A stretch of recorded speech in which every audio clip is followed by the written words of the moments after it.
Gerrymandering is a fascinating and often controversial practice, rooted in the manipulation of electoral district boundaries. It plays a significant role in shaping the political landscape, allowing certain parties to gain an advantage over others. At its core, gerrymandering involves drawing district lines in such a way that dilutes or consolidates specific voting demographics, ensuring that the party in power can maintain or expand its influence. There are two primary tactics associated with gerrymandering: packing and cracking. Each approach serves a unique purpose in achieving political gain. Let's examine these tactics in more detail, exploring how they work and the implications they have on the electoral process. Packing is a strategy where a particular demographic group, often one that predominantly supports a specific political party, is concentrated into a single district. By doing so, the party in power can ensure that this group has a strong impact on that district's outcome, while minimizing their influence in surrounding districts. For example, if a party knows that a certain community overwhelmingly votes for them, they might draw the district lines to include as many of those voters as possible. This results in a district that has a high concentration of supportive voters, but leaves adjacent districts with a significantly lower percentage of that demographic.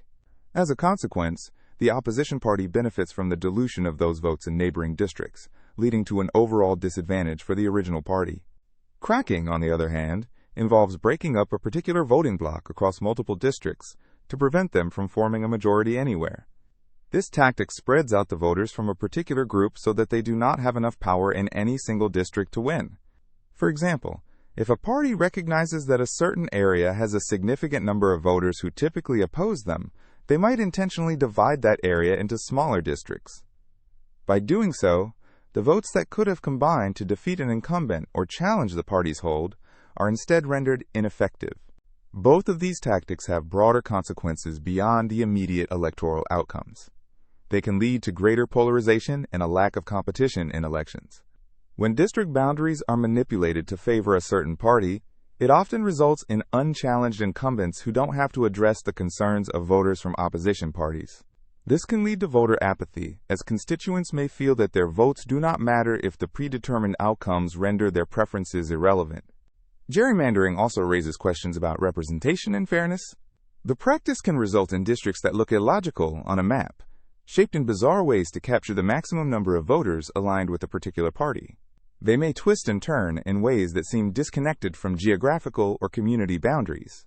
Such shapes can lead to confusion among voters and mistrust in the electoral system, as the boundaries may not reflect natural community divisions. One of the notable examples of gerrymandering occurred in the state of Pennsylvania, where a series of oddly shaped districts became a hallmark of the electoral landscape. In certain areas, districts were drawn in such a way that they followed the path of rivers or highways, rather than adhering to more traditional political or community lines. This has led to debates about fairness and justice in the political process, as citizens began to question whether their voices were being adequately represented. Advancements in technology have further complicated the issue of gerrymandering. With modern data analytics, political parties can gain intricate insights into voter behavior and preferences down to the precinct level. This capability allows for the creation of maps that maximize the efficiency of votes, making gerrymandering even more precise and effective.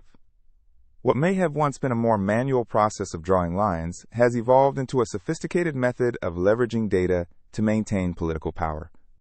In response, various states and advocacy groups are pushing for reforms to combat gerrymandering. Some suggest the adoption of independent commissions to oversee the drawing of district lines, removing the process from the hands of politicians entirely. Others advocate for transparent methodologies in district mapping, which would require clearer guidelines that focus on community representation. The aim is to create districts that accurately represent the populations within them, rather than skewed shapes designed to serve partisan interests. As the practice of gerrymandering continues to be a hotly debated topic, it is essential to understand its implications on democracy. The manipulation of electoral boundaries has the potential to shape not just election outcomes, but also the broader political discourse and the health of representative democracy itself. By being aware of these tactics and their consequences, citizens can engage more knowledgeably in discussions about electoral reform and the integrity of their political systems.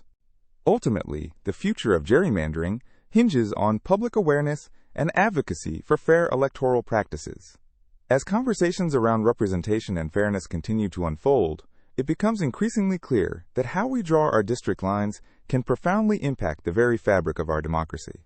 By examining gerrymandering tactics, we gain insight into the strategic manipulation that can guide electoral outcomes, and we become better equipped to advocate for systems that reflect the true will of the people.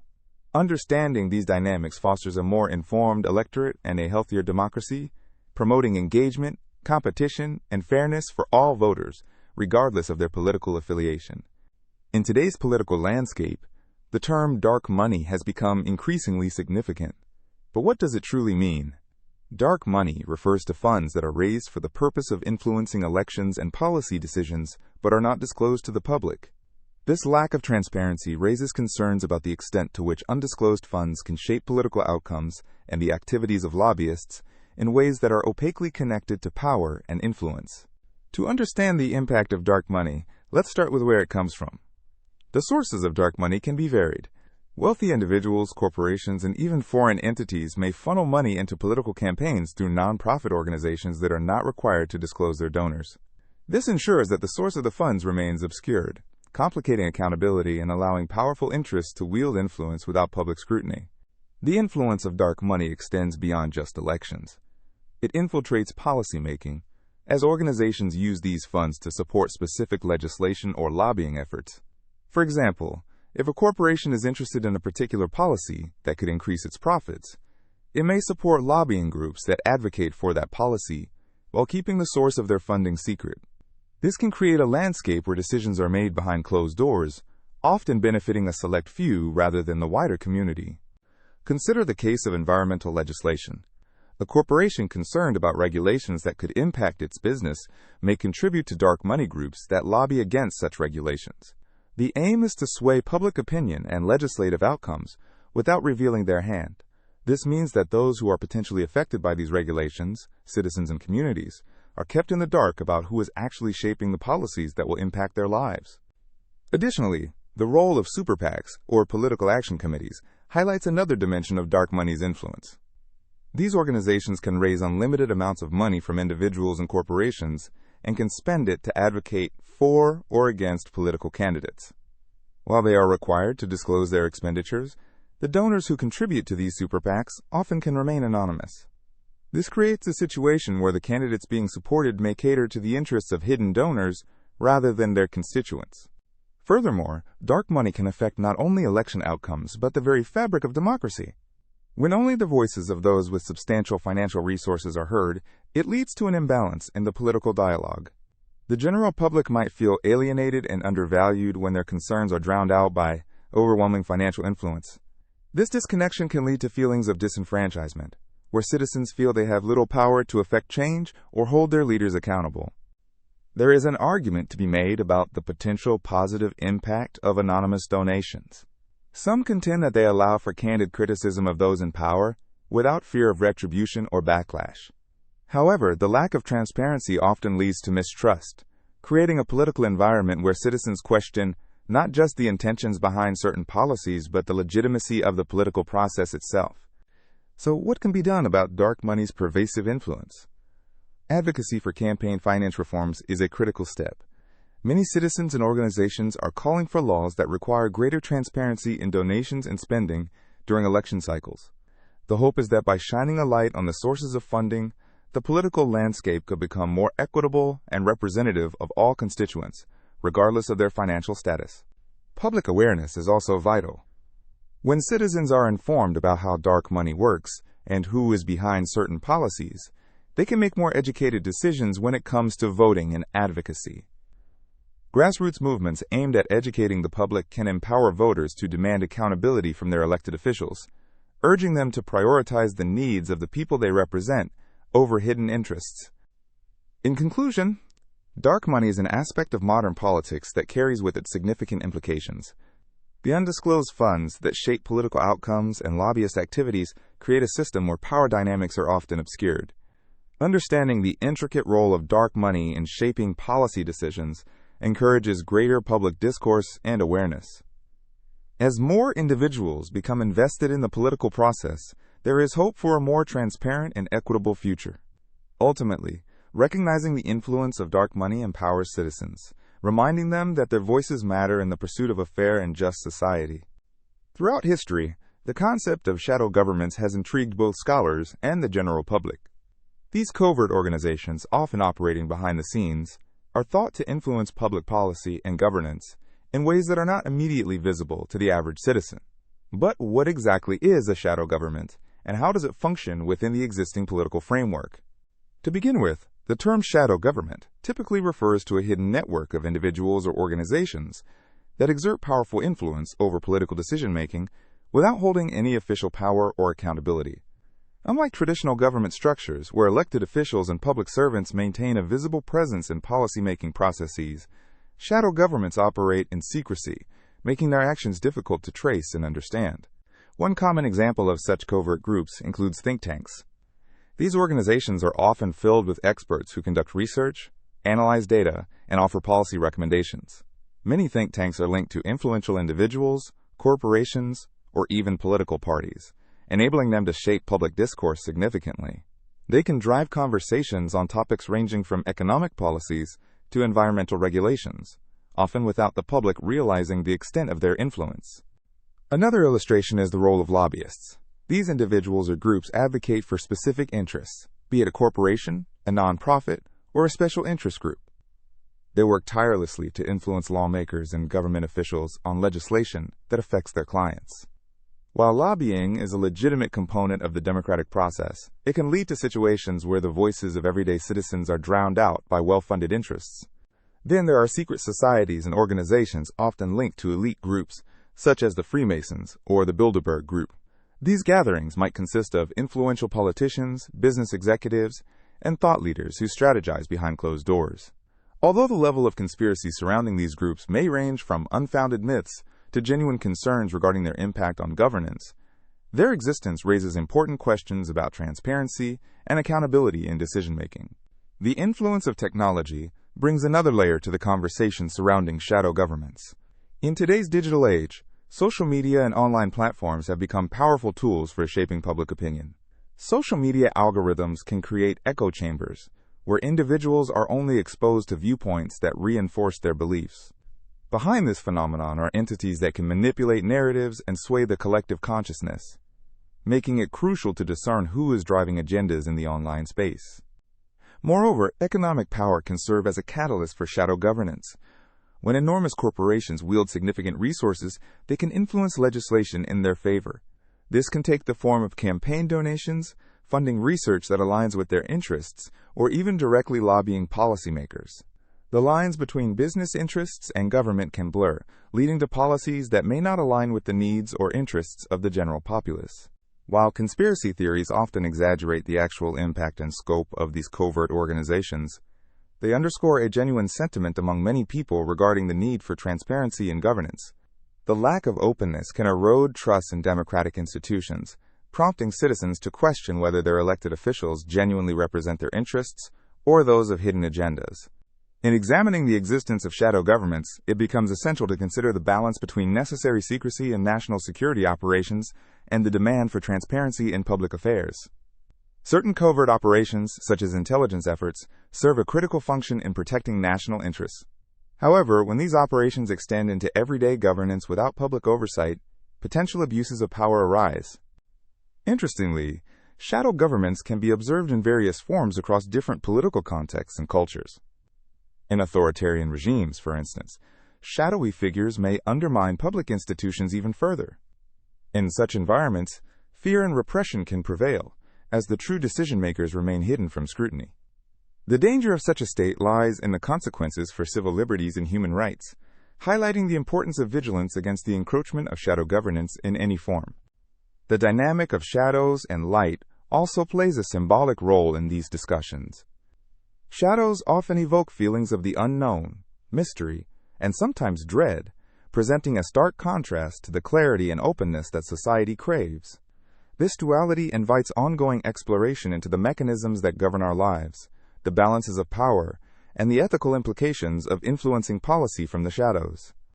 As we navigate this complex landscape, it is beneficial to foster a climate of critical thinking and informed citizenship, engaging with diverse sources of information, questioning narratives, and advocating for accountability in governance can empower individuals and communities. By doing so, citizens can help mitigate the influence of shadow governments and promote a more equitable decision-making process. In conclusion, the intrigue surrounding shadow governments emphasizes the need for vigilance regarding the operations of covert organizations and their potential impacts on public policy. Whether operating in the form of think tanks, lobbyists, or secretive groups, the influence of these entities can shape the very fabric of governance. Ultimately, fostering a culture of transparency, accountability, and engaged citizenship is vital in ensuring that the democratic process remains intact and responsive to the needs of society. As these discussions continue to spread, so too does the importance of asking questions, seeking clarity, and striving for a government that reflects the voices of its people, illuminating what lies in the shadows. In today's fast-paced world, media plays an essential role in shaping our understanding of political events and issues. However, it is important to recognize that not all reporting is created equal. Media bias is a phenomenon that occurs when news outlets present information in a way that is slanted towards a particular political perspective, and this can significantly influence public perception. Let's explore how different media outlets can take the same story and spin it in various ways to align with their editorial slant. To begin with, consider the selection of stories. Media outlets often choose to highlight certain events while downplaying or ignoring others. For instance, one network might focus extensively on a political rally's negative aspects, like protests or low attendance, while another might emphasize the enthusiasm and support for the cause. This selection process can create an impression of a polarized public, showcasing only the discord while neglecting the underlying consensus. Next, consider the framing of the language that journalists use. The choice of words can dramatically sway public opinion. If one headline reads, "Government proposal offers new benefits for all," while another says, "Government rations resources in new proposal," the tone changes entirely. These distinct phrases can evoke feelings of hope or resentment, directly impacting how audiences interpret the message. The way stories are framed can make the difference between viewing a situation as a positive change or a dire crisis. Moreover, the use of imagery and visual elements often accompanies written content in media. Pictures, charts, and videos can reinforce the narrative presented in the text. For example, a news segment featuring images of crowded hospital rooms during a health crisis could invoke fear and urgency. In contrast, a segment that shows families happily enjoying community services can foster a sense of security and optimism. By choosing specific visuals, media channels guide their audience's emotional reactions and shape perceptions based on the narrative they want to advance. Another critical aspect is the inclusion or exclusion of expert opinions and statistics. A media outlet may feature interviews with analysts or political experts that align with its viewpoint, while ignoring voices from opposing perspectives. For instance, during discussions about climate change, one outlet might predominantly showcase scientists who emphasize the urgency of the issue, while a different outlet may highlight dissenting experts to suggest that there is significant debate among scientists. This selective storytelling creates a narrative that may skew the audience's understanding of the consensus within the scientific community. Additionally, the emphasis on sensationalism can also lead to biased reporting. In an effort to capture audience attention, some outlets may exaggerate events or take statements out of context, leading to a more dramatic interpretation of facts. For example, when reporting on legislative changes, a broadcaster might spotlight dramatic quotes from outspoken lawmakers rather than providing a balanced view of the legislation's impact. This tactic can generate outrage or support depending on how the story is presented. The role of social media cannot be overlooked when discussing media bias. In today's digital age, news is consumed in various formats, and social platforms amplify particular viewpoints. Algorithms drive what stories users see, often showing content that aligns with their previous interactions. This creates echo chambers, where people are exposed primarily to information that reinforces their beliefs, further solidifying their views on political matters. Consequently, when faced with news from a perspective counter to their own, individuals may dismiss it as fake or biased, reinforcing the divide in public perception. Media outlets also have the potential to impact public perception through their ownership and funding sources. When a media company is owned by a corporation with specific political ties or interests, it may inadvertently influence the content and angles presented in news reporting. This relationship can shape not only the editorial line, but also the topics that are deemed newsworthy. As a result, audiences must remain vigilant, questioning whether the news they consume is truly objective or if there are underlying motives at play. Ultimately, understanding media bias is crucial for becoming an informed consumer of news. By recognizing these various tactics of framing, selection, language, and visual presentation, one can navigate the vast sea of information and draw more nuanced conclusions about political subjects. It's essential to seek out multiple sources and perspectives, promoting a well-rounded view rather than accepting a single narrative. In this ever-evolving media landscape, critical thinking becomes a powerful tool that allows individuals to sift through noise, uncover nuanced stories, and engage more thoughtfully in the political discourse shaping their world. As we explore news stories of the day, keeping a critical eye on how information is presented can enhance our understanding and foster a more informed public dialogue.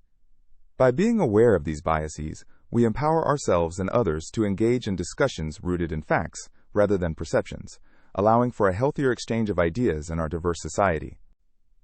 The concept of the deep state often sparks curiosity and controversy. It revolves around the idea of a secretive network that operates beneath the surface of a country's political framework, exerting influence beyond the reach of elected officials. This intriguing notion suggests that there are layers of power that lie hidden from public view, shaping policies and decisions in ways that are not evident to the average citizen. At its core, the deep state theory proposes that there is an established set of operatives within government and other powerful sectors, such as the military, intelligence agencies, and even financial institutions, who hold significant sway over national policy. These individuals or groups may not be directly accountable to the electorate, thereby raising questions about the transparency of democratic governance. Consider a large bureaucracy, such as a government agency. On the surface, it operates under the laws and regulations stipulated by elected officials. However, within its ranks, there can exist a group of career professionals, analysts, and administrators who have their own agendas, beliefs, and alliances. They possess institutional knowledge and experience that elected leaders may lack. This could lead to situations where decisions are influenced by those who are entrenched in the system, rather than by the leaders who are openly elected. The deep state idea is often illustrated with historical examples. Many people refer to the events surrounding the Watergate scandal in the United States. It involved a break-in at the Democratic National Committee headquarters, which eventually spiraled into a political scandal that led to the resignation of President Richard Nixon. While the immediate actions were taken by individuals connected to the campaign, the implications revealed a vast network of individuals within the government who were aware of and participated in cover-ups to protect their interests. Thus, this event is frequently cited as a moment where the influence of a deep state, or at least the hidden machinations within government, became apparent. Another popular reference is the way that foreign policy can often appear to be orchestrated by a small group of advisors and think tanks, irrespective of who occupies the presidency. This leads to discussions about how certain policies remain consistent across different administrations, suggesting that these unseen forces maintain influence over long-term strategic decisions. For instance, decisions regarding military interventions, trade agreements, and diplomatic relations may be shaped more by entrenched interests and long-standing institutional goals than by the changing priorities of elected leaders. Critics of the deep state concept often argue that it conflates the activities of bureaucratic institutions with a conspiracy theory, suggesting instead that what may appear to be a coordinated effort is actually a result of individual agency acting within established systems. They emphasize that bureaucratic inertia rather than a monolithic alignment often drives governmental processes. Policies can evolve through complex negotiations and compromises that involve numerous actors with differing agendas. Yet, the allure of the deep state narrative persists in popular culture and media. Books, films, and documentaries often explore these themes, tapping into a collective fascination with the hidden forces that shape our world. This narrative resonates because it addresses the fundamental desire to understand who truly holds power and how decisions that impact society are made. In contemporary discussions, the deep state concept has been used to explain various political phenomena, from the dynamics seen in partisan politics to allegations of corruption or hidden agendas in legislative processes. These narratives contribute to a sense of disillusionment with traditional political structures, as many individuals feel that their voices are lost amidst powerful hidden networks.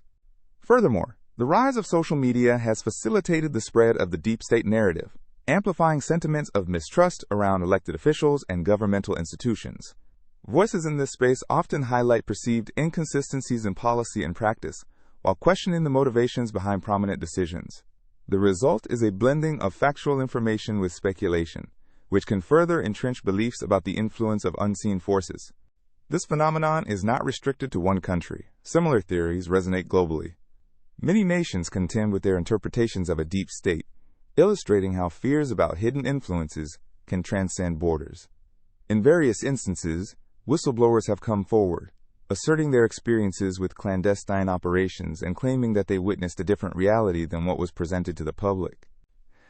As we analyze the deep state concept, it is essential to approach the topic with critical thought, balancing skepticism about powerful networks while acknowledging the complexities of bureaucratic governance.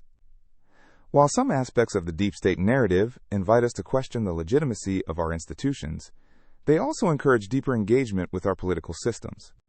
Understanding the intricacies of governance and the interplay of various entities can enrich our perspectives regarding civic involvement and accountability.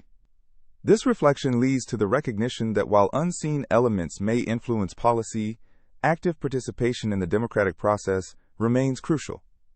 By remaining informed and critically engaged, individuals can contribute to a more transparent and accountable political landscape, bridging the divide between perception and reality in the governance of our societies. In contemplating the deep state theory, we navigate a web of intrigue and complexity that lies at the intersection of power, governance, and public trust. It reveals our fascination with the motivations and machinations that steer the course of nations and reflects a broader conversation about the nature of authority in modern society.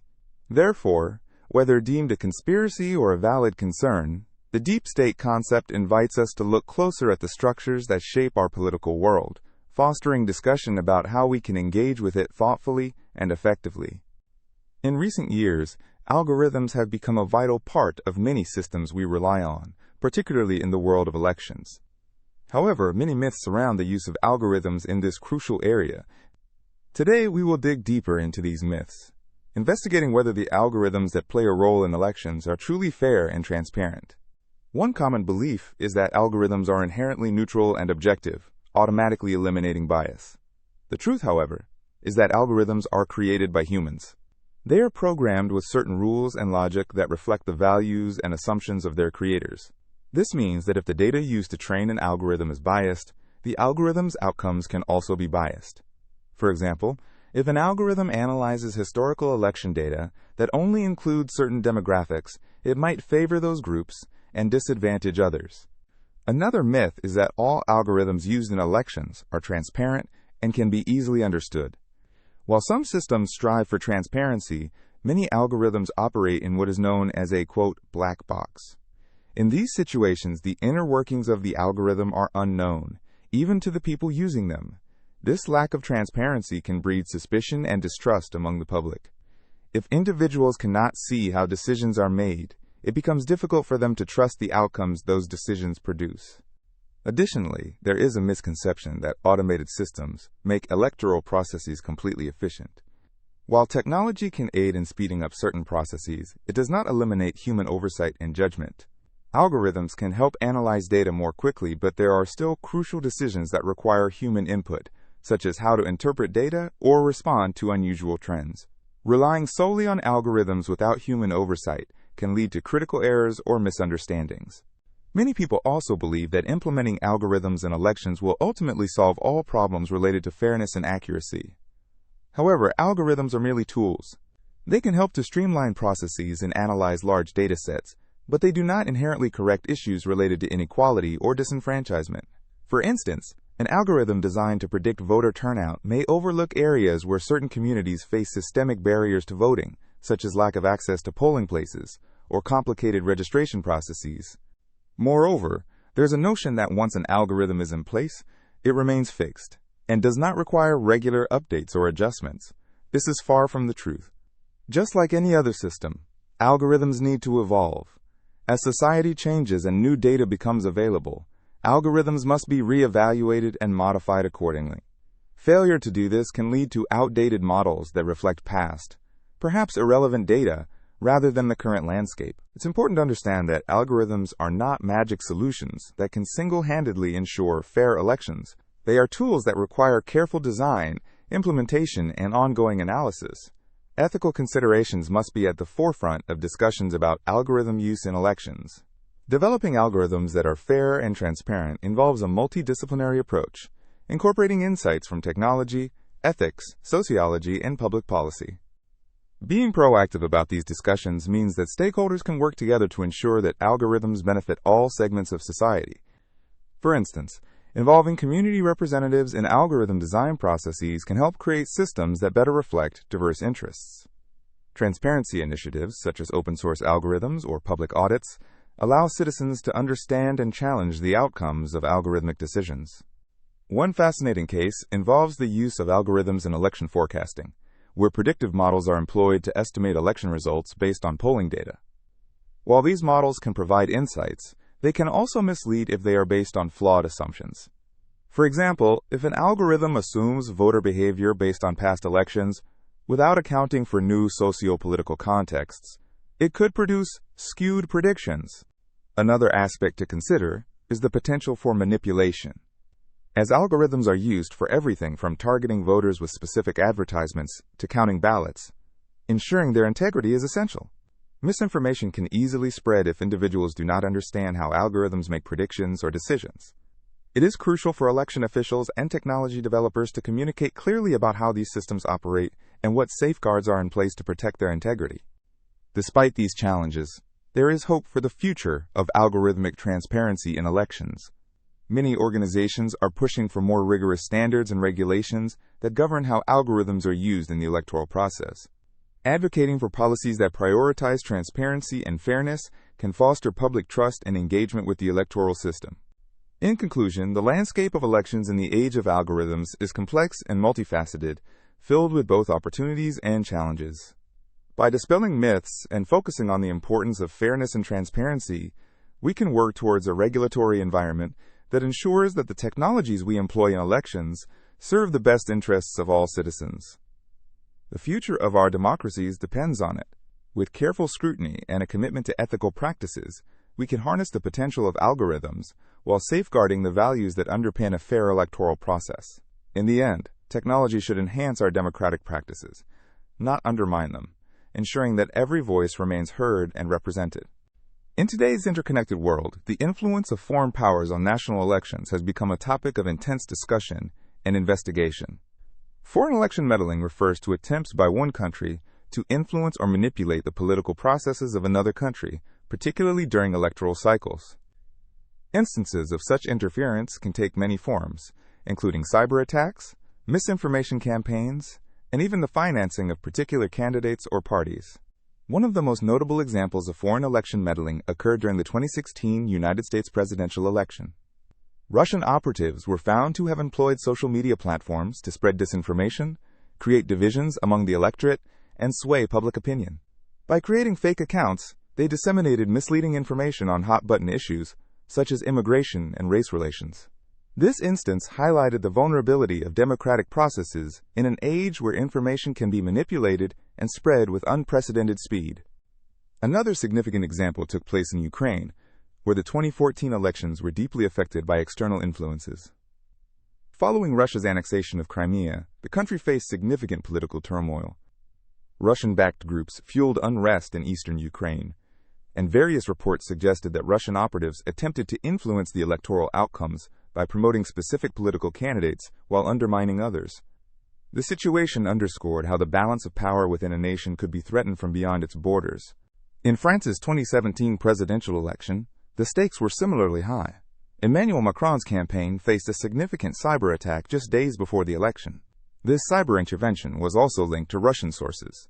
The attackers leaked sensitive data to attempt to sway voter perceptions in favor of Macron's opponent. Fortunately, France's electoral laws and quick response emphasized the importance of transparency and security in protecting the integrity of elections.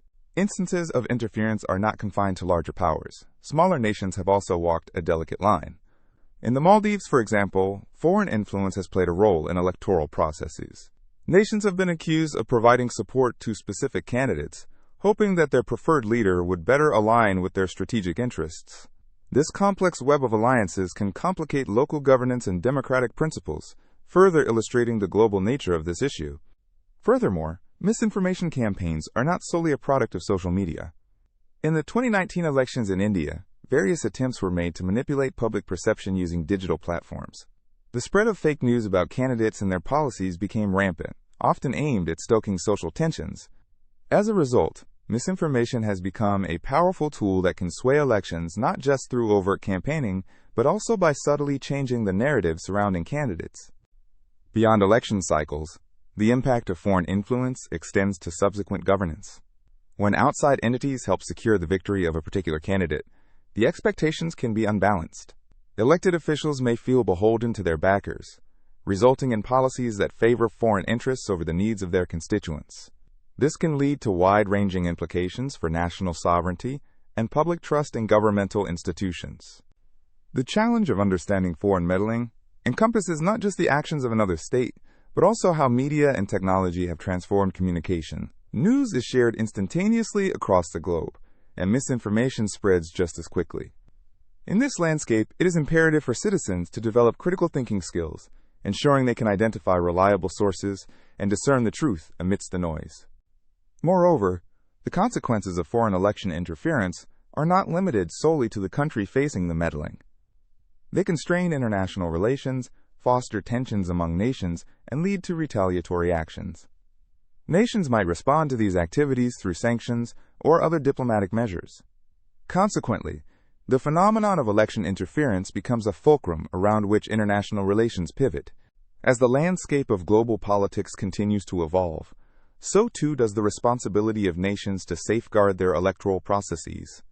Strengthening cybersecurity measures, fostering media literacy among citizens, and cultivating transparent political practices are essential steps to combat this modern challenge. Furthermore, international collaboration can enhance the ability to track and counteract foreign influence, creating a united front against those who would undermine democratic values. In conclusion, foreign election meddling is a multifaceted issue that affects nations worldwide, regardless of their size or political orientation. Understanding the methods used, the consequences faced, and the steps needed to protect electoral integrity is vital for fostering healthy democracies. As citizens and leaders navigate these complexities, the focus must remain on building systems that not only withstand external pressures, but also enhance the democratic ideals upon which societies are built.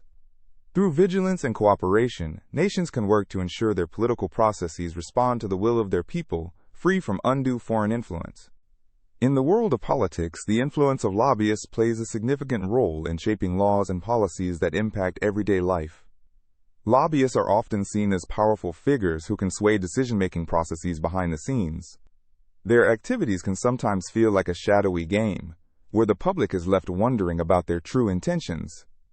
Understanding the hidden agendas of lobbying groups helps to unveil the complexities of political influence. At its core, lobbying is a way for individuals or groups to advocate for specific interests, be it environmental protection, business rights, or healthcare reforms. However, the objectives of these lobbying groups can often extend beyond their stated mission. For instance, consider a large corporation that lobbies for tax breaks. On the surface, they might argue that these breaks will lead to job creation or innovation. However, the underlying agenda may involve increasing profits at the expense of smaller competitors or creating a monopoly that stifles competition. Drilling deeper, we can examine the role of special interest groups, which often rely on lobbyists to advocate on their behalf. These groups typically represent specific segments of society, such as environmentalists, civil rights advocates, or business owners. While their stated goals may align with the public good, these groups may also have ulterior motives. An environmental organization might push for stricter regulations on fossil fuels, claiming to protect the planet. However, they could also be fostering an agenda that benefits companies invested in renewable energy, thereby creating a shift in market dynamics. Another layer to consider is the concept of revolving doors in politics. This term describes the movement of individuals between roles as legislators and lobbyists.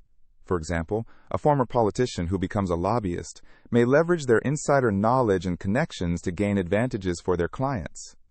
This transition creates a web of relationships where personal and professional interests blur, raising questions about whether decisions are made for the betterment of society or for personal gain.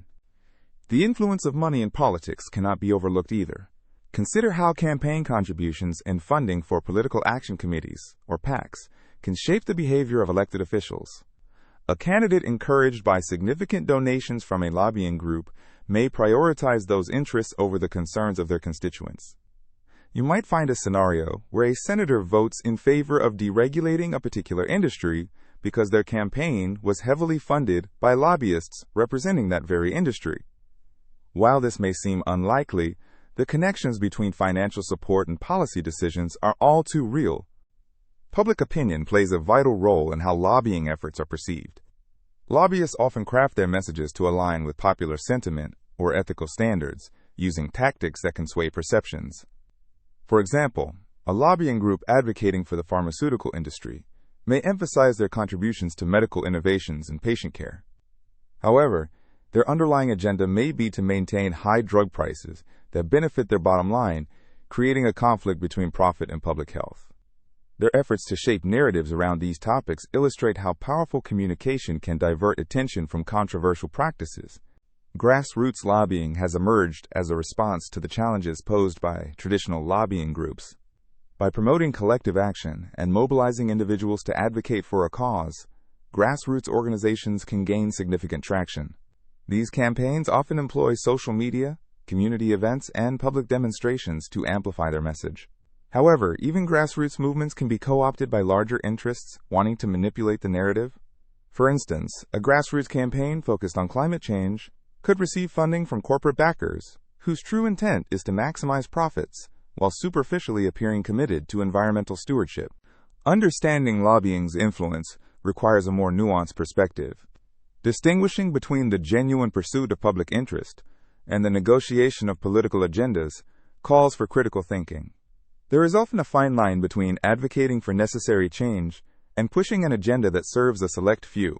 Heightened awareness can lead to more informed discussions about policy issues that affect society as a whole. Furthermore, transparency in lobbying activities is essential to ensure accountability. Legislation aimed at regulating lobbying can help shine a light on these activities and provide insights into the true motives of lobbying organizations. By having clear guidelines and accountability mechanisms, the political process can be kept in check, ensuring that public interests are represented adequately. This can also foster a more informed electorate, encouraging citizens to engage with political issues more actively. The education of the public is crucial in demystifying the actions of lobbyists.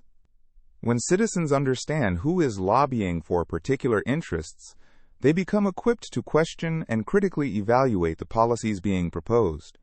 Engaging with local representatives and advocating for stronger regulations on lobbying can also cultivate a political environment that prioritizes the common good.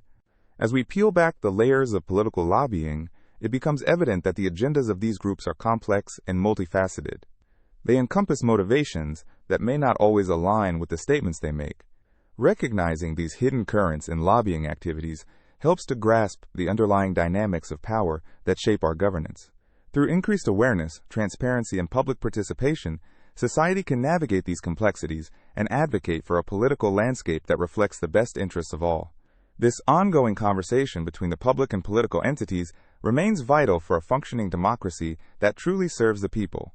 In numerous political environments around the world, whistleblowers play a pivotal role in exposing corruption, misconduct, and illegal activities. These individuals, often armed with crucial information that can change the course of events, face a myriad of repercussions as they step forward to reveal what they know. Understanding the impact and risks that accompany such courageous acts is essential in comprehending the broader political landscape. When an individual decides to blow the whistle, the first concern often revolves around personal safety. In many cases, whistleblowers may become targets of retaliation by those they expose. This can manifest in varied ways, such as harassment, threats, or even violence. The stakes can be particularly high in environments where power dynamics are unbalanced, and individuals in authority may resort to intimidation tactics to maintain the status quo. For some, the decision to speak out can lead to social isolation, as colleagues or friends may distance themselves out of fear of backlash or association with the whistleblower. Another significant repercussion is professional fallout. Whistleblowers may experience career setbacks that include demotions, job loss, or difficulties in securing future employment. Companies and organizations often have a vested interest in protecting their reputations, and retaliatory actions against whistleblowers can be a means to discredit them. In such instances, whistleblowers not only risk their present job, but also jeopardize their entire career trajectory. It can be challenging for them to find new opportunities, especially in industries where networks are tight-knit and reputations are crucial. Moreover, legal ramifications can also play a role in the challenges faced by whistleblowers. Depending on the nature of the information disclosed, legal battles may ensue, further complicating their lives. Whistleblowers might find themselves embroiled in lengthy lawsuits as they seek protection or compensation for damages incurred due to their actions. Navigating the legal system can be daunting, requiring significant time, energy, and financial resources that many whistleblowers may not possess. Psychological impact is yet another layer to consider. The mental toll of being a whistleblower can be profound. The act of revealing critical information often leads to feelings of anxiety, depression, and isolation. Individuals may wrestle with guilt or fear associated with their decision, questioning whether they did the right thing. The stress of being in the spotlight, combined with the potential for retaliation, creates a complex emotional landscape that can take a toll on mental health. Despite the risks, some whistleblowers find a sense of purpose in acting on their convictions. They often believe that the greater good outweighs the personal costs. Many are motivated by a strong sense of ethical responsibility or a desire to protect others. This inner drive can help them cope with the struggles they face. They may seek solidarity with others who have had similar experiences, finding strength in shared adversity. In many political environments, whistleblowers can trigger a chain reaction that leads to significant changes. Their revelations can result in increased scrutiny of institutions, prompting reforms or adjustments to policies that aim to enhance accountability and transparency. The courage of whistleblowers can inspire others to embrace a culture of honesty and integrity, encouraging dialogue around difficult issues, and ultimately fostering an environment where whistleblowing is seen as an important civic duty rather than a betrayal. However, the impact of whistleblowing is not always immediate. The road to change can be long and challenging, often requiring perseverance. In some cases, political landscapes might be resistant to these revelations, leading to prolonged battles for justice and acknowledgement. Whistleblowers might find themselves waiting for public opinion to shift, or for systems to evolve, which can be particularly frustrating when they are seeking accountability for unlawful actions. It is critical that society recognizes the sacrifices made by whistleblowers. Their stories highlight the tensions between loyalty to an organization and loyalty to a moral compass. By understanding the risks they take, communities can create support structures that empower those who choose to speak out. Establishing laws and protections to guard against retaliation is essential in facilitating a safe environment for whistleblowers. Whistleblower protection laws can provide a crucial safety net, allowing individuals to voice their concerns without fear of retribution. As global awareness of the risks faced by whistleblowers grows, so too does the commitment to protecting their rights. Public campaigns advocating for whistleblower protections have gained momentum, highlighting the importance of these individuals in contributing to society's welfare. They are recognized as the watchdogs of democracy, emphasizing the need for transparency in governance and accountability for those in power. Their contributions can lead to safer and more equitable societies when their voices are heard and respected. In conclusion, the repercussions faced by whistleblowers in political environments are multifaceted and profound. From personal safety and professional challenges to legal battles and psychological struggles, these individuals navigate a complex array of risks. Despite these challenges, the courage of whistleblowers serves as a beacon of hope for accountability and change. Their impact can resonate far beyond their initial disclosures, fostering a culture that values integrity and transparency. Recognizing and supporting whistleblowers is vital to ensuring that their contributions lead to a better and more just society for all. Diplomatic cables are crucial documents that serve as a bridge between nations, detailing insights into international relations, political stances, and sensitive negotiations. When these cables are leaked to the public, they can greatly impact the political landscape, often revealing the inner workings of government dealings and shedding light on previously undisclosed events. One of the most famous instances of diplomatic cable leaks occurred in 2010 when WikiLeaks published thousands of classified U.S. State Department documents. These cables unveiled candid assessments of world leaders, diplomatic strategies, and opinions that were not meant for the public eye.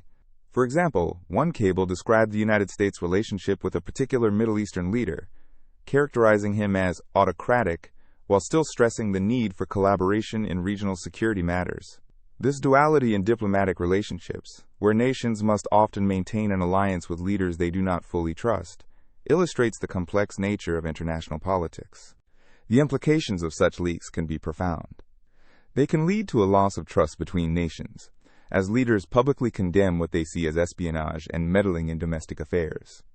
For instance, when a cable revealed that certain national leaders were considered as unreliable by U.S. diplomats, it strained relationships, prompting discussions about the ethics of these views and how they shape international collaborations. Additionally, leaked cables may lead to changes in government as local populations react to the negative portrayals of their leaders. In some cases, the revelation of such internal discussions serves to unify public sentiment against the leaders portrayed negatively, as citizens may feel betrayed at the thought of their government being scrutinized in such a manner. We can see how a leak that discloses a government's unflattering opinions about its own citizens could ignite protests or lead to calls for reform. Moreover, these leaks provide a treasure trove of information for academics and analysts studying international relations. By analyzing the content of these documents, researchers can identify trends in foreign policy, reveal patterns of behavior among nations, and draw conclusions about the motivations behind specific diplomatic decisions. For example, a series of cables might show how fear of a rising power influenced a smaller nation to align more closely with a larger ally. Such findings can inform theories about global dynamics and the strategic maneuvers of political actors on the world stage. Leaked diplomatic correspondence also highlights the ever-present tension between transparency and secrecy in governmental affairs. On one hand, the public has a right to know what its leaders are discussing and planning, particularly if those discussions involve actions that could significantly impact their lives. On the other hand, the effectiveness of diplomacy often relies on confidential communication, where nations can share candid opinions without the pressure of public backlash. The debate over the legality and morality of leaking classified documents also continues. Some argue that transparency is crucial for democracy, as it holds leaders accountable for their strategies and decisions. Others contend that such leaks can endanger national security, put lives at risk, and undermine important diplomatic relationships. When diplomats communicate, they often operate under the expectation of confidentiality, and breaking that trust can lead to a chilling effect on international diplomacy. The release of diplomatic cables is not just confined to past events. It has ongoing implications for current politics. Today's world is increasingly interconnected. Thus, the stakes are higher than ever. We live in an age where information spreads rapidly, and a single leak can have consequences that ripple throughout global networks. In recent years, we have seen how social media can further amplify the effects of leaked documents, creating viral reactions that governments must then respond to. The immediacy of information dissemination in the digital age means that nations have to navigate public relations crises that arise from these revelations. The attention generated by these leaks can also prompt governmental reforms in the way diplomatic communications are handled. Governments may become more cautious in their correspondence, adopting strategies that prioritize both effective communication and the safeguarding of sensitive information. This means incorporating digital security measures and fostering an environment of trust while still encouraging open dialogues about pressing issues. In conclusion, the analysis of leaked diplomatic correspondence reveals a complex interplay of trust, secrecy, and the need for transparency in international relations. These leaks serve as a lens through which we can examine global power dynamics, ethical dilemmas, and the consequences of candid communication between nations. By understanding the implications of these leaks, we gain insight into the diplomatic processes that shape our world, highlighting the delicate balance that governments must maintain to effectively manage foreign relations while engaging in honest dialogues with each other and their citizens. Through the lens of these documents, we glimpse the intricate game of chess that defines international politics, where every move can reverberate across borders and change the course of history. In the complex world of politics and governance, a silent yet potent force often operates behind the scenes. Think tanks. These research organizations, both public and private, play a crucial role in shaping policies that affect our daily lives. Yet their influence often remains hidden from public view. Understanding the mechanics of this influence provides insight into how society's future is shaped, often without the general populace being fully aware. Think tanks are essentially incubators of ideas. They gather experts from various fields, economics, social policy, environmental science, and more, to analyze data and develop recommendations for policymakers. These groups often operate under the auspices of a specific ideology or set of values, which can lead to the framing of issues in a particular way. For instance, a think tank with a focus on free market solutions might produce research advocating for deregulation, while another that emphasizes social equity may offer entirely different insights on the same issue. One of the most fascinating aspects of think tanks is their ability to produce comprehensive reports and white papers that are rich in data and analysis. These documents can serve as a catalyst for policy change. Policymakers, who are often pressed for time and resources, sometimes rely on these studies to inform their decisions. A well-researched report can lend significant credibility to a proposal, especially if it aligns with the prevailing political climate. Moreover, think tanks often engage in strategic communication to amplify their influence. They host conferences, webinars, and discussions, attracting journalists, legislators, and the public. By disseminating their findings through various media channels, they can shape the narrative around specific policies. You might hear references to these studies in news articles or public speeches, subtly embedding their ideas in the public consciousness. The nonprofit status of many think tanks affords them a level of independence from direct political pressure. This can be a double-edged sword, as it allows for innovative ideas to thrive, yet also raises questions about transparency. Who funds these organizations? What interests do they truly represent? This lack of transparency can lead to an environment where a few powerful voices dominate the conversation, setting agendas often without accountability. Global think tanks also significantly influence international policy. By providing analysis on global issues such as climate change, trade, and security, they help shape how countries address these challenges. Consider the role of a think tank that focuses on climate policy. Their research might influence negotiations during international summits, impacting agreements that affect nations worldwide. The decisions made on such platforms can have long-lasting effects, often decided with little public scrutiny. Another crucial aspect of think tank influence is their role in providing expertise to lawmakers. Legislators frequently seek out these organizations for input when drafting legislation. This creates a pathway for think tank ideas to transition from research to reality. For example, a study advocating for renewable energy tax incentives might find its way into a legislative proposal, transforming a theoretical recommendation into actionable policy. The interplay between think tanks and politicians often results in a symbiotic relationship. Legislators can rely on the expertise of think tanks, while these organizations benefit from being positioned as credible sources of information. However, this relationship can sometimes blur the lines between policy development and lobbying, raising ethical questions about the motivations behind certain studies. Public awareness of think tanks is often minimal.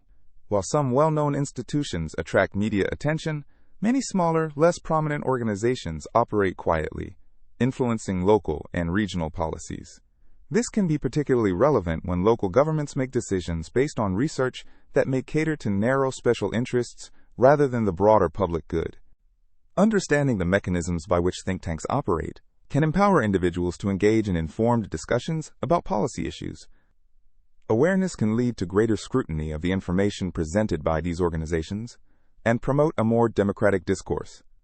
Citizens who recognize the influences shaping policy can demand transparency and accountability from both their representatives and the entities that provide them with research.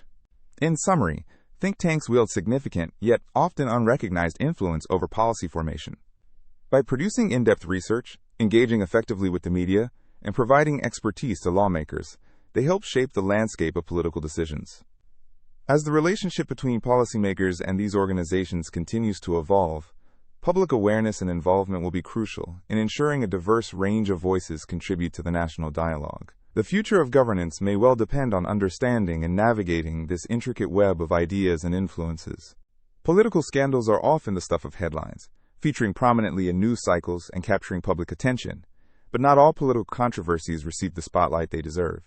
There are several incidents that have been understated, concealed, or perhaps overshadowed by larger events, leaving them lurking in the shadows of history. Today, we will revisit some of these political scandals that may have faded from mainstream consciousness, but continue to hold importance in understanding the complexities of governance and public trust. One landmark scandal that is often overlooked is the Watergate scandal, which famously led to the resignation of President Richard Nixon in the early 1970s. While the scandal itself is well known, some of the more understated aspects involve the lengths to which the administration went to conceal its activities. Initially, many of Nixon's advisors thought they could downplay the significance of the break-in at the Democratic National Committee headquarters. However, as investigations unfolded, it became clear that there were extensive attempts to cover up not just the break-in, but also the associated abuses of power. For years, significant portions of the story remained buried, overshadowed by the more dramatic revelations of the cover-up itself. Another example is the Iran-Contra affair during the Reagan administration in the 1980s. In a convoluted series of events, senior officials secretly facilitated the sale of arms to Iran, which was then under an arms embargo, using the proceeds to fund Contra rebels in Nicaragua.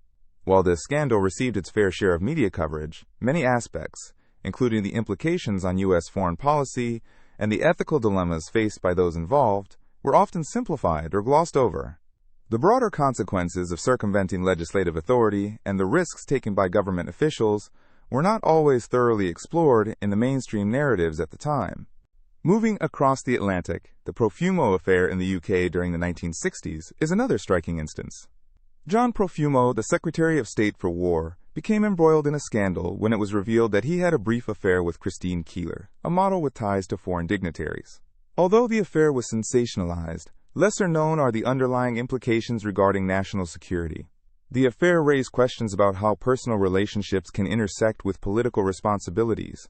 This aspect of the scandal was often muted in favor of sensational headlines, yet it underscores the delicate balance between personal choices and public duties. Another notable yet understated scandal involves the political machinations surrounding the 2000 U.S. presidential election. The race culminated in a controversial Supreme Court decision that effectively decided the outcome in favor of George W. Bush. While the Florida recount and the battles over voting practices attracted much attention, the broader implications regarding the integrity of the electoral process were not always as heavily scrutinized. This incident remains a vital chapter in understanding the fragility of democratic processes and the legal frameworks that support them, yet its complexities are often only mentioned in passing, as the narrative has shifted to focus on the outcomes rather than the systemic issues that were revealed. The more recent Cambridge Analytica scandal illustrates how the intersection of technology and politics can create unseen challenges. The revelation that personal data from millions of Facebook users was harvested without consent for targeted political advertising raised significant questions about privacy, democracy, and the impacts of digital manipulation on public opinion. While this incident captivated audiences, various layers of the story regarding which political entities had knowledge of these practices and the accountability of tech giants were often subdued amidst the initial fury of public response. The ongoing discourse about data privacy and ethics in political campaigning continues to evolve as the public becomes more aware of these underpinnings. Political scandals often reveal not just the actions of individuals, but also the systems that allow such behaviors to flourish or be concealed. The legacy of Watergate, for example, prompted substantial reforms in campaign finance and transparency, underscoring how one event can inspire critical changes even as many aspects remain unexplored in the larger narrative. Similarly, the obscured motivations and ethical quandaries behind the Iran-Contra affair still invite debate regarding the moral responsibilities of those in power. Other historical moments worth noting include the various allegations of corruption that have plagued figures across political spectrums, often obscured in the wake of larger stories. The scandal involving the former governor of New Jersey, Chris Christie, and the Bridgegate incident saw accusations of political retribution causing major traffic disruptions, yet the underlying culture of political expediency and its consequences for governance went largely unquestioned by many at the time. As we look back at these political scandals and the lessons they impart, it becomes easier to appreciate the intricate dance between power, accountability, and public perception. While some controversies may have faded, the implications linger, reminding us that the stories behind the headlines deserve further exploration. In understanding these understated scandals, we gain insights into the governance, ethics, and the ever-evolving relationship between the public and those who serve them. Discerning the subtleties in these narratives helps illuminate the broader themes of trust, moral responsibility, and the dynamics of power that govern our societies. Each story, in its own right, has the potential to inform the future of political discourse, ethics, and engagement, echoing long after the dust has settled on the immediate scandals themselves. Intelligence agencies are often shrouded in mystery, operating in secrecy to protect national interests and security. Their political dimensions are complex and deeply intertwined with the government's policies and strategies. These institutions play crucial roles in shaping foreign policy and domestic security, while simultaneously operating under layers of confidentiality that can sometimes obscure their true intentions and actions. To understand the political dimensions of intelligence agencies, we must first consider their primary mission: collecting information. This mission is not merely about monitoring threats, but also involves analyzing political movements, economic changes, and social dynamics around the globe. For instance, the Central Intelligence Agency, or CIA, has been involved in various activities, ranging from intelligence gathering to covert operations aimed at influencing political events in foreign nations. This brings us to the intricate dance between intelligence and political maneuvers. Operations of intelligence agencies often intersect with political agendas. The choices made by these agencies can influence elections, international relations, and even the stability of governments.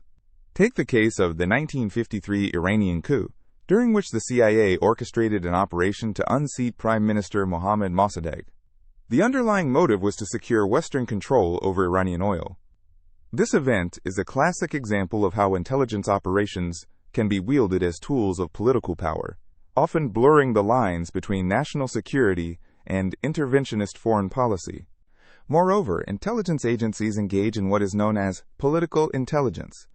This form of intelligence focuses not only on military threats, but also on the political landscape within and outside a nation. Understanding the dynamics of rival political factions, grassroots movements, and potential uprisings can provide valuable insights for policymakers. Agencies such as the British MI6 and Russia's FSB gather information that may affect diplomatic relationships or domestic stability. The interplay of information and politics can significantly alter the trajectory of nations.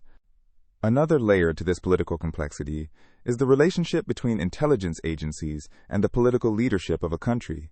Elected officials often rely on intelligence agencies to inform decision-making, particularly during crises. However, these agencies can also exert influence over political leaders. The information they provide can shape narratives, sway public opinion, and even lead to the justification of military actions. The balance of power thus shifts, as intelligence officials can determine the thresholds for what constitutes a threat or a necessary response. In democratic societies, oversight is essential for maintaining the legitimacy of these agencies. Legislators and public oversight bodies are tasked with ensuring that intelligence operations do not overstep legal and ethical boundaries. However, this oversight can become contentious. Intelligence agencies might argue that full transparency could compromise operational effectiveness. This creates a perpetual tug-of-war between the need for security and the imperatives of accountability. International relations also play a significant role in the politics of intelligence. As nations interact on the global stage, alliances and rivalries often dictate the distribution of intelligence. Countries may collaborate to share critical information concerning mutual threats, such as terrorism. Conversely, they may also engage in espionage, spying on allies to gain an upper hand. The Snowden revelations in 2013 provided a window into how far-reaching intelligence operations can extend, revealing surveillance not only on adversaries but also on friendly nations. This has far-reaching implications for trust and diplomacy. The clandestine nature of intelligence work gives rise to ethical dilemmas. Covert operations, while sometimes deemed necessary for national security, can lead to unintended consequences. History has shown that interventions can destabilize regions, leading to humanitarian crises and long-term repercussions that affect millions. Consequently, questions arise about the moral justification of such actions and their lasting impact on global politics. Additionally, the rise of technology has transformed intelligence gathering and operations. Cyber intelligence has become an indispensable component of national security, affecting not just information on foreign entities, but also interfering in political processes.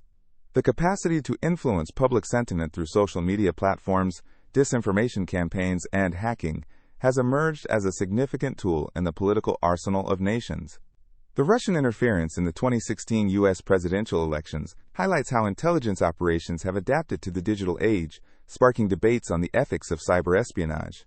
Furthermore, the role of public perception can't be overlooked in the realm of intelligence. The narrative spun by intelligence agencies can craft a nation's worldview.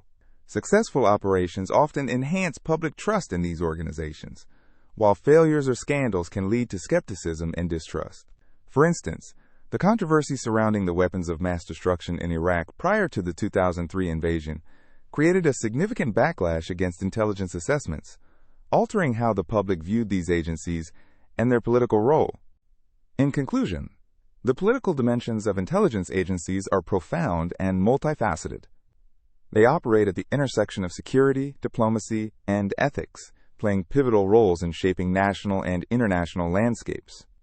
As they navigate the complex web of political agendas, they must balance the need for secrecy with the demands for accountability. The power to shape political narratives, influence foreign relations, and intervene in international affairs places intelligence agencies at a critical juncture in modern governance. Understanding their operations and motivations offers deeper insights into the intricate relations that define our world today.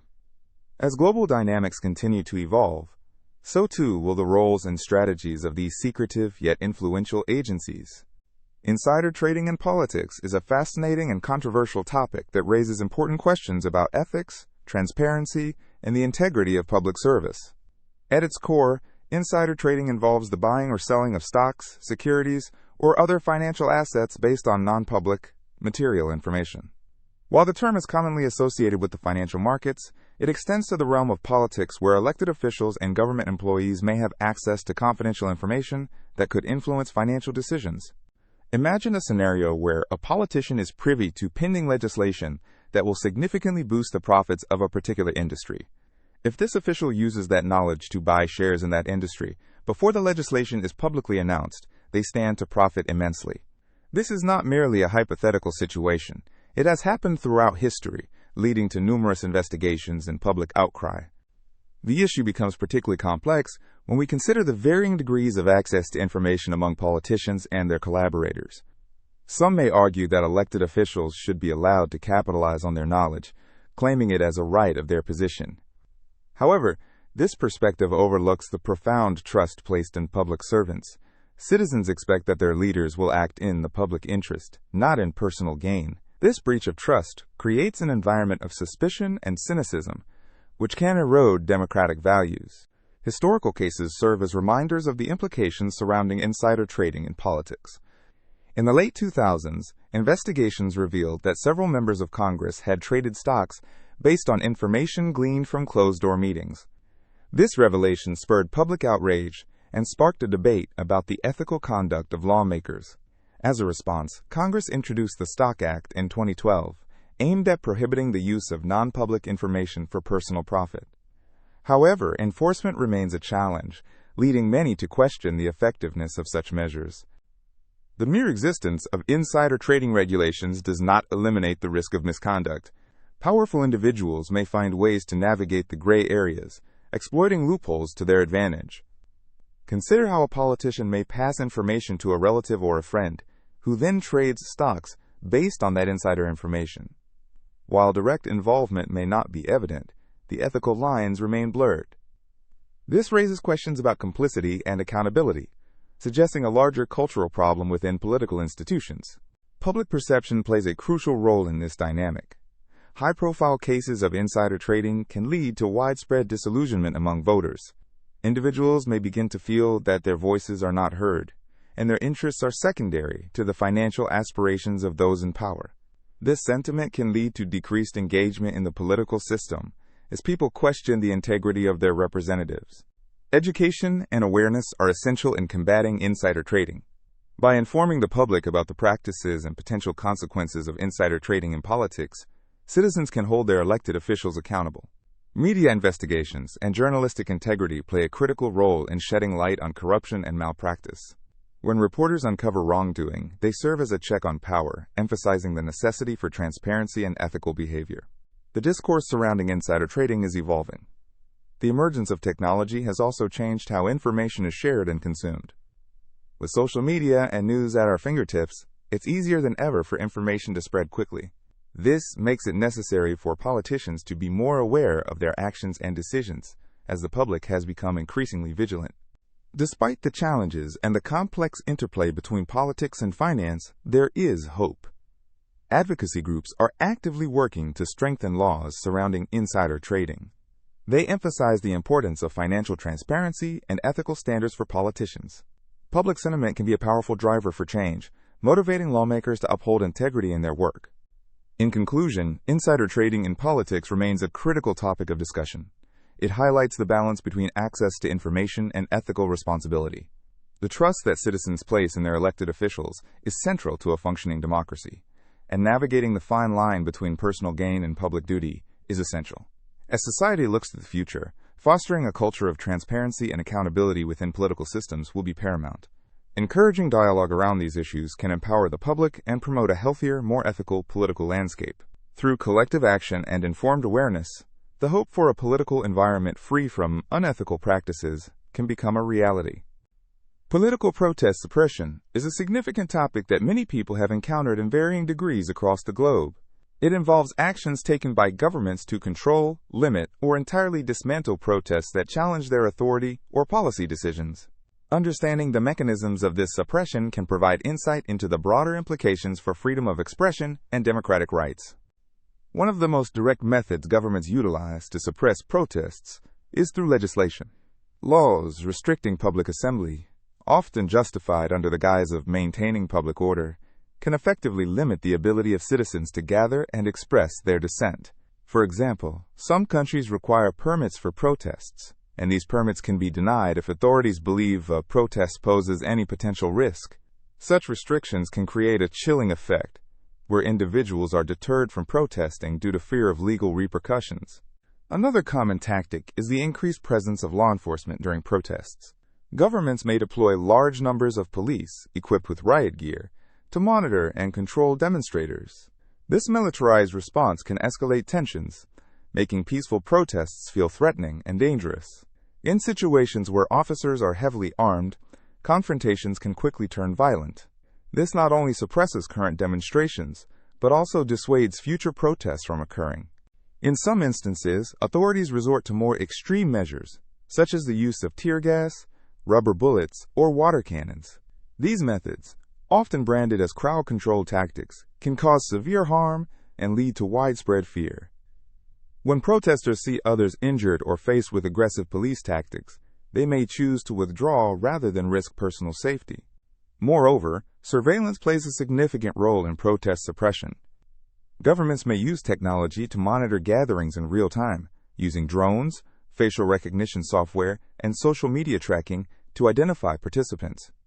The knowledge that one is being watched can create an atmosphere of paranoia, where individuals may fear potential repercussions for their involvement, leading to diminished participation. In addition to physical and technological suppression, propaganda can be an effective tool to delegitimize protests. Governments often attempt to control narratives by portraying demonstrators as violent or extremist. This misinformation can manipulate public opinion, painting those who protest as threats to national security or public safety. By shaping how protests are perceived, governments undermine the credibility of the movements, making it more challenging for their messages to resonate with the wider population. Another disturbing aspect of this suppression is the targeting of activists and organizers. Governments may resort to intimidation tactics, such as threats, harassment, and even imprisonment, to silence outspoken critics. When key leaders are detained or pressured into silence, movements may struggle to maintain their momentum, leading to fragmentation and disorganization. This not only affects the immediate protests, but can have long-term ramifications for the ability of citizens to mobilize for change. Furthermore, the impact of these tactics extends beyond individual demonstrations. Political protest suppression can create a culture of fear and silence, where individuals feel unable to express their views without repercussions. This environment can stifle important discussions about rights, freedoms, and government accountability. When people sense that their voices will be met with repression, they may withdraw from civic engagement altogether, weakening democracy. International responses to political protest suppression vary widely. While some governments firmly defend the right to peaceful assembly and expression, others prioritize stability and control over individual rights. This disparity often leads to calls for accountability from the international community, urging nations to recognize the importance of allowing dissenting voices to be heard. Human rights organizations frequently highlight instances of protest suppression, holding governments accountable for their actions, and advocating for the rights of individuals to express their opinions freely. In conclusion, political protest suppression encompasses a variety of tactics employed by governments to control dissent. Through legislation, law enforcement, surveillance, propaganda, and the targeting of activists, authorities can effectively limit public expression and engagement. Yet, understanding these mechanisms is essential for fostering a society that values open dialogue, difference of opinion, and the fundamental rights of its citizens. Engaging in discussions about the implications of such suppression can inspire more individuals to advocate for transparency, accountability, and ultimately a more democratic society. In the realm of politics, conspiracy theories have increasingly made their way from the shadows of whispers into the spotlight of public discourse.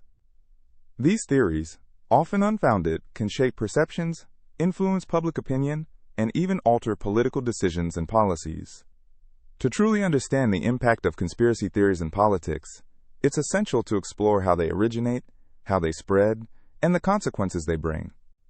Conspiracy theories often emerge during periods of uncertainty and social tension. For example, during a crisis, such as a pandemic or economic downturn, people may feel a loss of control and seek explanations that provide a sense of understanding. These explanations can manifest as conspiracy theories, positing that hidden forces are manipulating events behind the scenes. When individuals feel vulnerable or threatened, they may gravitate toward narratives that blame others or simplify complex issues into palatable stories. The proliferation of the internet and social media has played a significant role in the spread of conspiracy theories. In the past, fringe ideas may have remained confined to small groups or underground publications. Nowadays, a tweet, post, or video can go viral in a matter of hours, sharing these theories with millions. This accessibility allows for the rapid dissemination of ideas, and once an idea takes hold, it becomes challenging to dispel. Research indicates that once someone believes in one conspiracy theory, they are more likely to accept others, creating a phenomenon known as conspiracist ideology. Politicians and political groups have recognized the potential power of conspiracy theories as tools for mobilization and influence. Some may deliberately stoke the flames of conspiratorial thinking to gain traction among specific voter bases. For instance, during election campaigns, candidates may evoke conspiracy theories about their opponents or the elite to rally support and divert attention from their shortcomings. This tactic can resonate with voters who feel disillusioned by traditional political structures and are searching for an alternative narrative that validates their frustrations. Moreover, conspiracy theories can shape policy decisions in tangible ways. When a significant portion of the electorate believes in certain theories, politicians may feel compelled to address these beliefs through policy. For instance, if a theory suggests that an outside entity is undermining national security, lawmakers may prioritize legislation that ostensibly protects against this perceived threat. The phenomenon can create a feedback loop where policies are enacted not based on accurate data or expert opinion, but rather on societal fears driven by conspiracy. Additionally, conspiracy theories can lead to polarization in politics.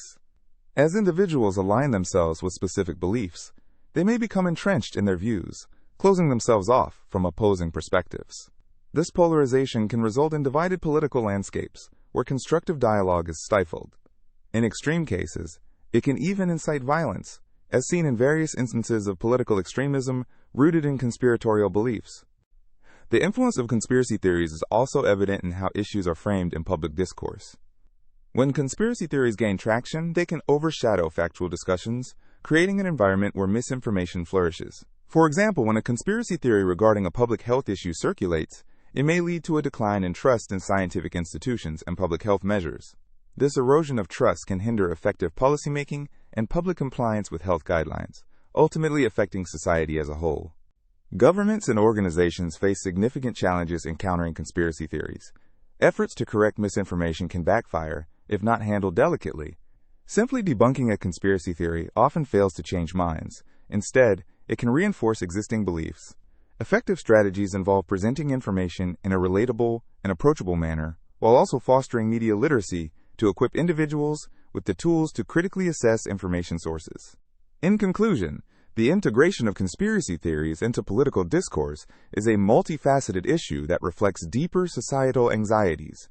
The way these theories influence political decisions and policies highlights the power of narratives in shaping beliefs and actions. As the world becomes increasingly interconnected through technology, the responsibility lies with all of us, citizens, politicians, and media, to engage thoughtfully with information and to foster a political landscape that values truth and understanding.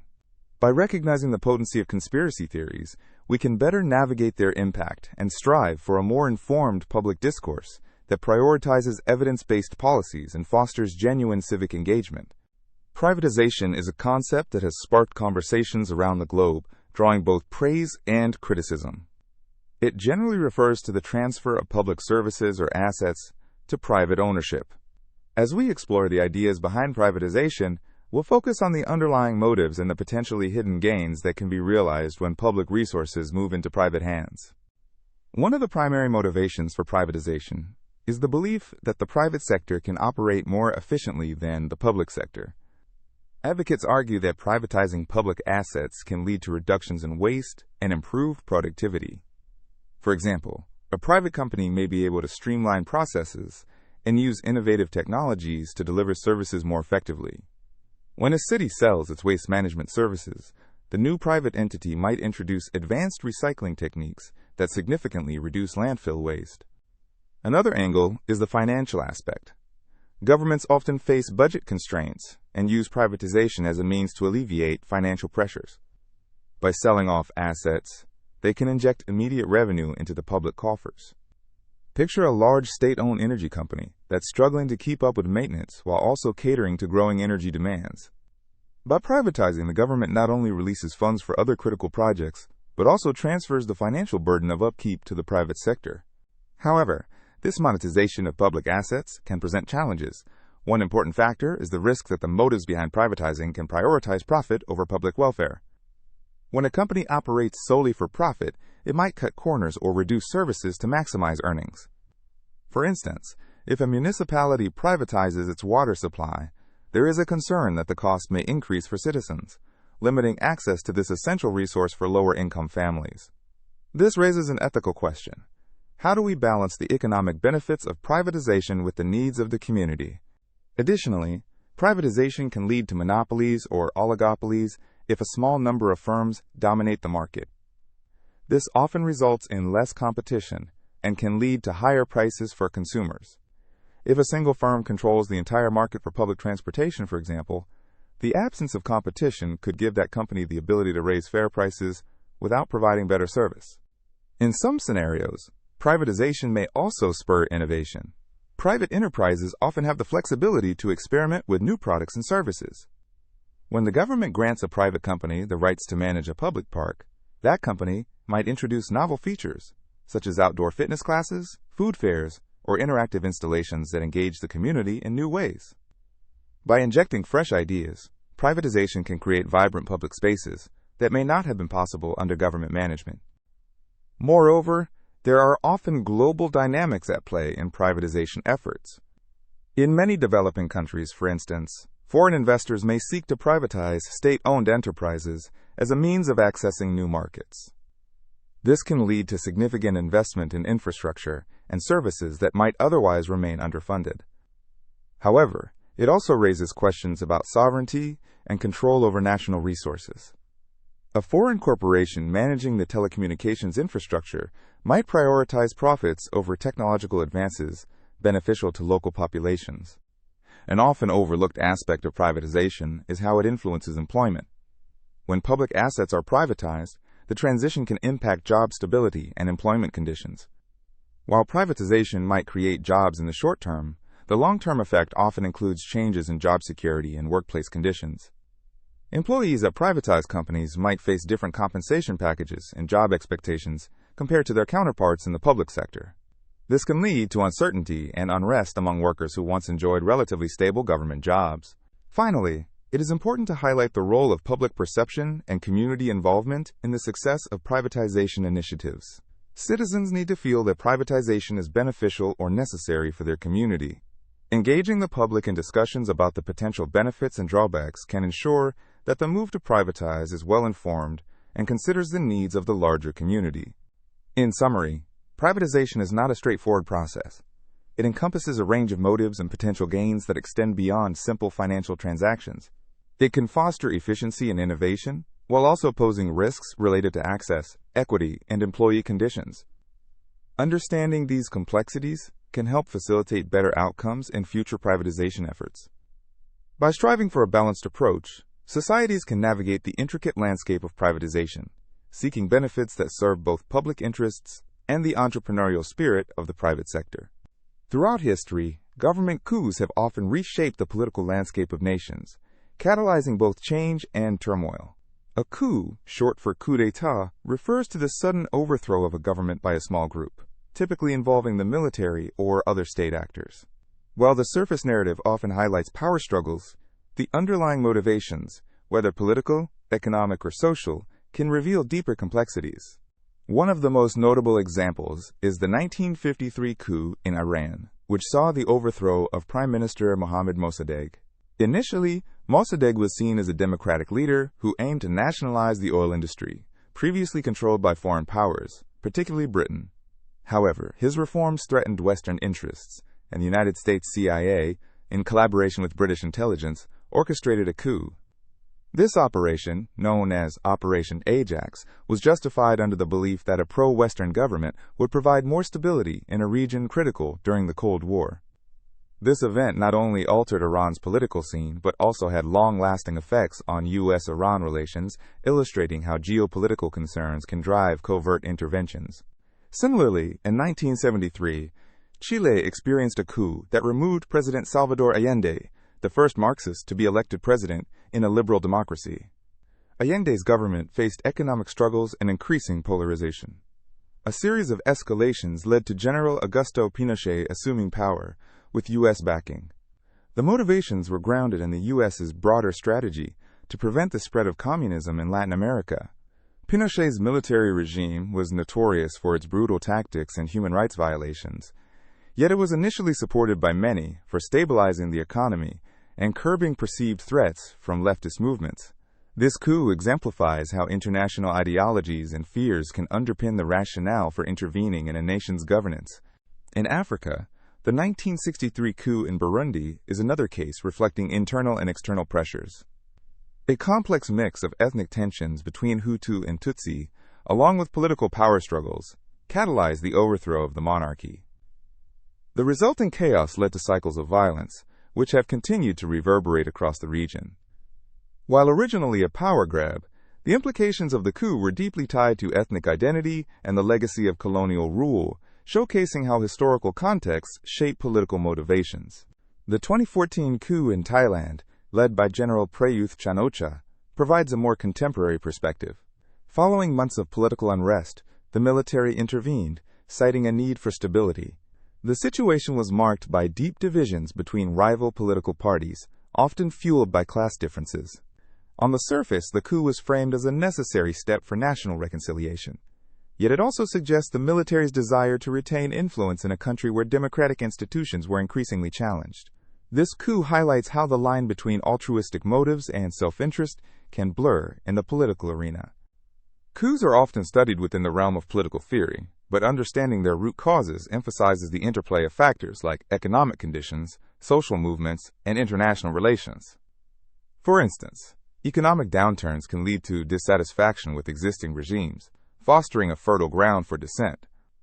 This was evident during the Arab Spring, where long-standing frustrations led to uprisings in multiple countries. In some cases, these uprisings resulted in coups that replaced old regimes with new but equally unstable administrations. Moreover, communication technology has increasingly played a role in coups. Social media can facilitate organization and mobilization. The 2011 Egyptian revolution, for instance, leveraged platforms like Twitter and Facebook to gather support against President Hosni Mubarak's government. While the initial movement was largely peaceful, it ultimately led to a military-led ousting, demonstrating how modern communication can both empower citizens and create unintended consequences. Exploring the hidden motivations behind coups also involves examining the role of personal ambitions. Many coups are driven by ambition rather than a unified ideological framework. Leaders often see an opportunity to seize power for personal gain, igniting conflict that can engulf entire nations. Historical figures like Muammar Gaddafi in Libya or Robert Mugabe in Zimbabwe reveal the ways in which personal narratives become entangled with national politics, often leading to prolonged authoritarian regimes. As we analyze these historical examples, what becomes clear is the complex interplay of motivations that underlie coups. They can serve as reflections of societal needs and conflicts, while also revealing the often hidden agendas of those who seize power. Understanding these dynamics allows for a richer perspective on how history shapes present political realities. Investigating coups compels us to think critically about authority, legitimacy, and the struggle for power. Each coup tells a story beyond the headlines, rooted in centuries of complicated history, identity, and aspiration.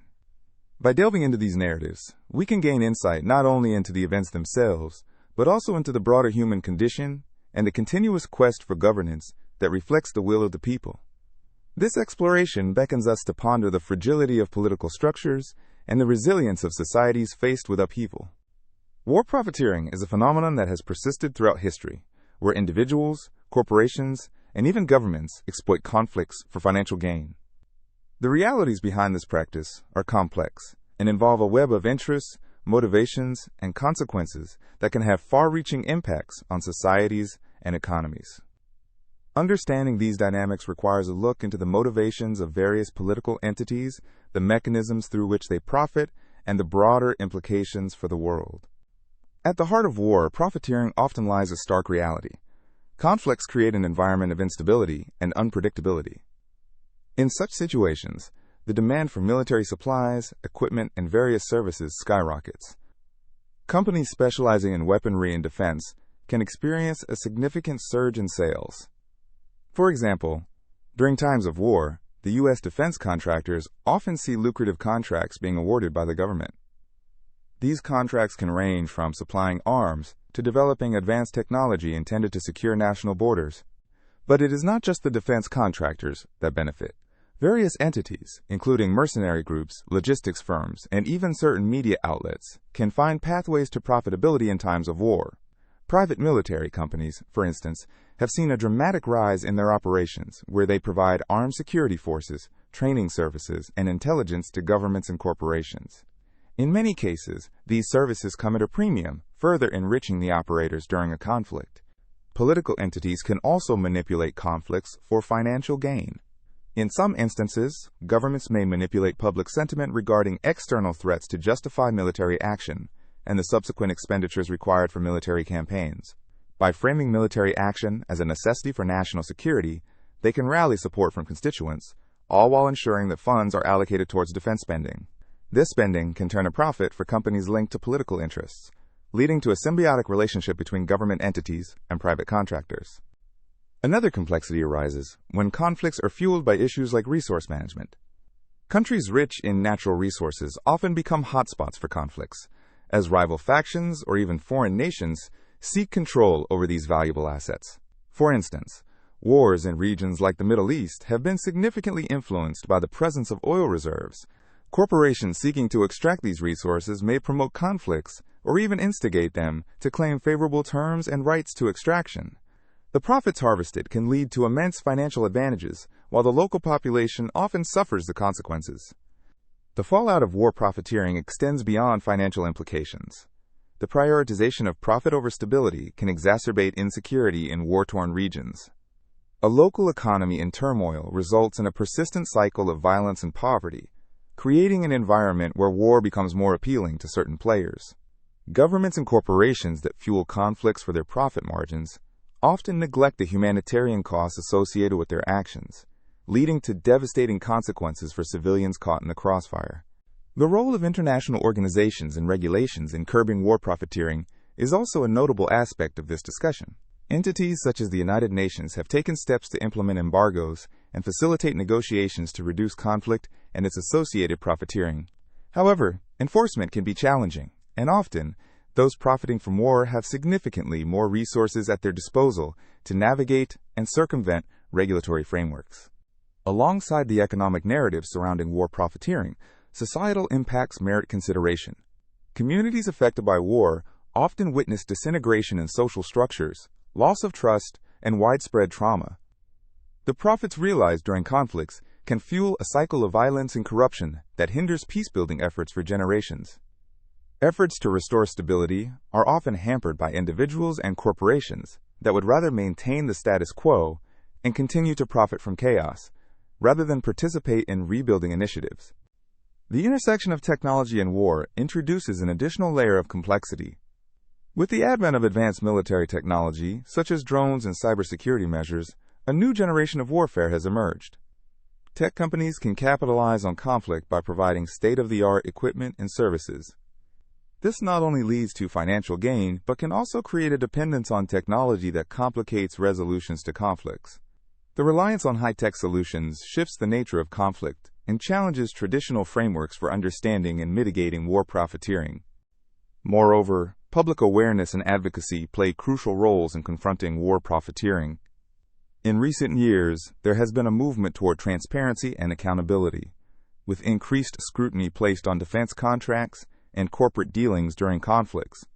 Grassroots organizations have risen to challenge the ethical implications of profiting from war, advocating for measures to hold corporations and governments accountable for their actions.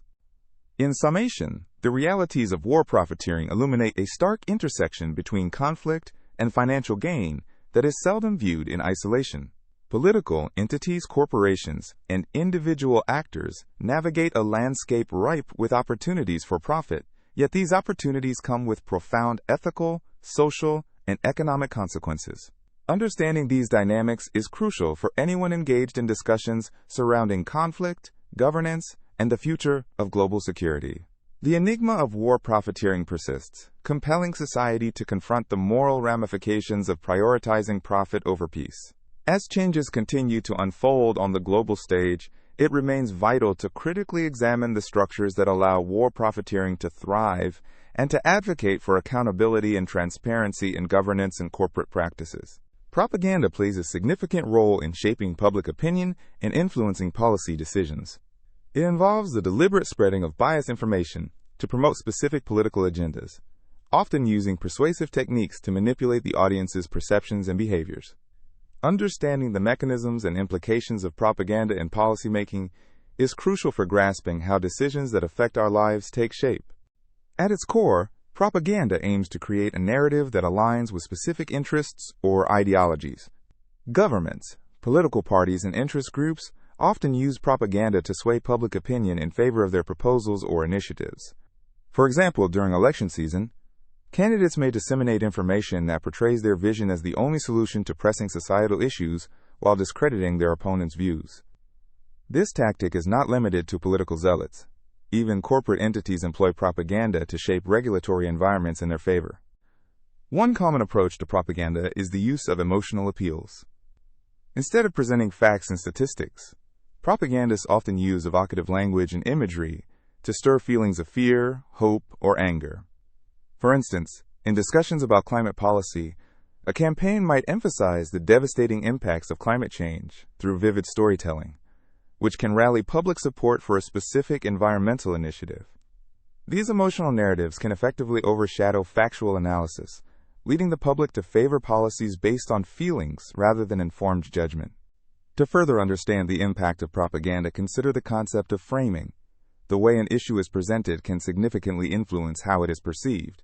By framing a policy in a particular light, advocates can guide the direction of the discussion. For example, a healthcare reform might be framed as a necessary step towards universal coverage, emphasizing humanity and social equity. Conversely, opposing voices may frame the same reform as a government takeover of individual rights, appealing to fears about personal freedom. This manipulation of narrative can create divides in public opinion, often leading to polarized discussions that complicate consensus building. Moreover, The use of selective information is a hallmark of propaganda in policymaking. Advocates may cherry-pick data that supports their point of view while ignoring statistical evidence that contradicts their claims.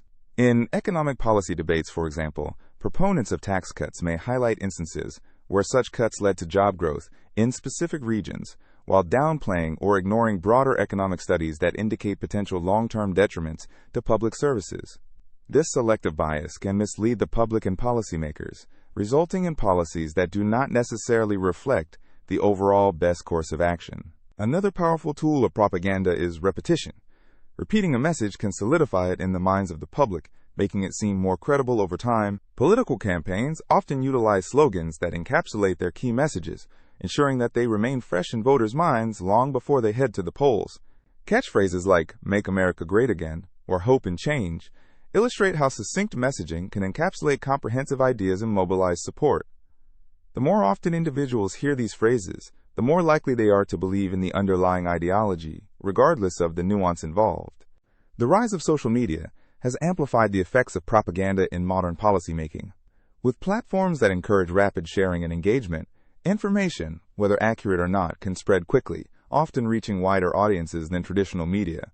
This environment has led to the proliferation of misinformation and disinformation campaigns, where state and non-state actors craft narratives to influence public sentiment on important issues like immigration, healthcare, and foreign policy. The viral nature of social media means that individuals may encounter biased information multiple times through various channels, reinforcing the propagated beliefs and creating echo chambers. Critical thinking is essential in navigating the sea of information presented to us every day. Recognizing propaganda requires being aware of the techniques used to shape messages and the potential motivations behind them. Engaging with diverse sources of information allows individuals to build a comprehensive understanding of issues rather than relying solely on one perspective. Strategies such as fact-checking and seeking alternative viewpoints can provide a clearer picture of policy discussions, leading to more informed opinions and decisions. The consequences of unchecked propaganda can be far-reaching. When the public is misled, policies may be enacted that do not serve the common good. Misguided belief in certain narratives can divert resources from critical areas or support detrimental policies that exacerbate social injustices or economic disparities. Moreover, when people realize they have been manipulated, it can erode trust in institutions and undermine civic engagement, leading to apathy or extreme polarization. Ultimately, navigating the complex landscape of propaganda in policymaking requires vigilance and discernment. By understanding that messages may be crafted with specific agendas in mind, individuals can cultivate a critical eye, asking questions about the source, intent, and evidence behind the information presented to them. This empowered approach can facilitate healthier public discourse and more effective decision-making processes that truly reflect the diverse needs of society. As we engage with the narratives that shape our world, our capacity for critical engagement can transform the information we encounter from mere propaganda into informed action. Political dynasties have been a significant aspect of governance in many countries throughout history, exercising power and influence across generations. These long-standing political families often possess a unique grasp on both the political landscape and the social fabric of their regions. Their influence extends beyond mere electoral success. It is woven deeply into the very structure of the political system and the daily lives of citizens. Take, for example, the Bush family in the United States. With 2 presidents, governors, and a variety of influential positions held by family members, the Bush dynasty exemplifies how political influence can span several decades. The early establishment of this family's prominence can be traced back to Prescott Bush, who was a U.S. Senator, paving the way for future generations to carry on in influential roles. This legacy creates a network of connections that can be mobilized during election cycles, providing a kind of built-in support system that is difficult for outsiders to penetrate. However, it's not merely the public office that these families control, it's the strategies behind the scenes that solidify their influence. These can include strategic funding through personal networks, leveraging relationships built over years in politics, or employing seasoned political advisors who know how to navigate complex political waters. Often, members of political families attend elite educational institutions and engage in politics from an early age. This leads to a formidable understanding of political strategy and community engagement. In countries like the Philippines, political dynasties have taken root more explicitly. Families such as the Aquinos and the Marcoses have defined eras in Philippine history, with deep ties that often intertwine familial loyalty with electoral success. Their hold on power is sustained through various means, including local governance positions, media influence, and community leadership roles. The tight-knit nature of these families means that they can rally support from loyal constituents, secure votes, and often maintain political power despite controversies or public sentiment. Secretive strategies form a vital part of maintaining influence. Political dynasties often engage in behind-the-scenes negotiations, coalitions, and strategic partnerships with other powerful entities, be it business leaders, influential community organizations, or even media moguls. These partnerships can significantly affect public perception and the flow of information, ensuring that their narrative remains dominant. Public relations campaigns may be orchestrated to overshadow scandals or mitigate negative press, reflecting a concerted effort to protect their reputation and power.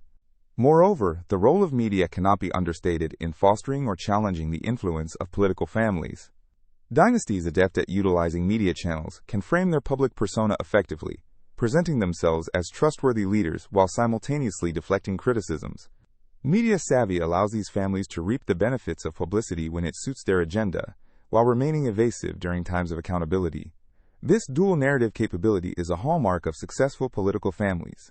They can seemingly be both the protagonist and the victim in their political saga. Civic engagement is another tool that political families exploit.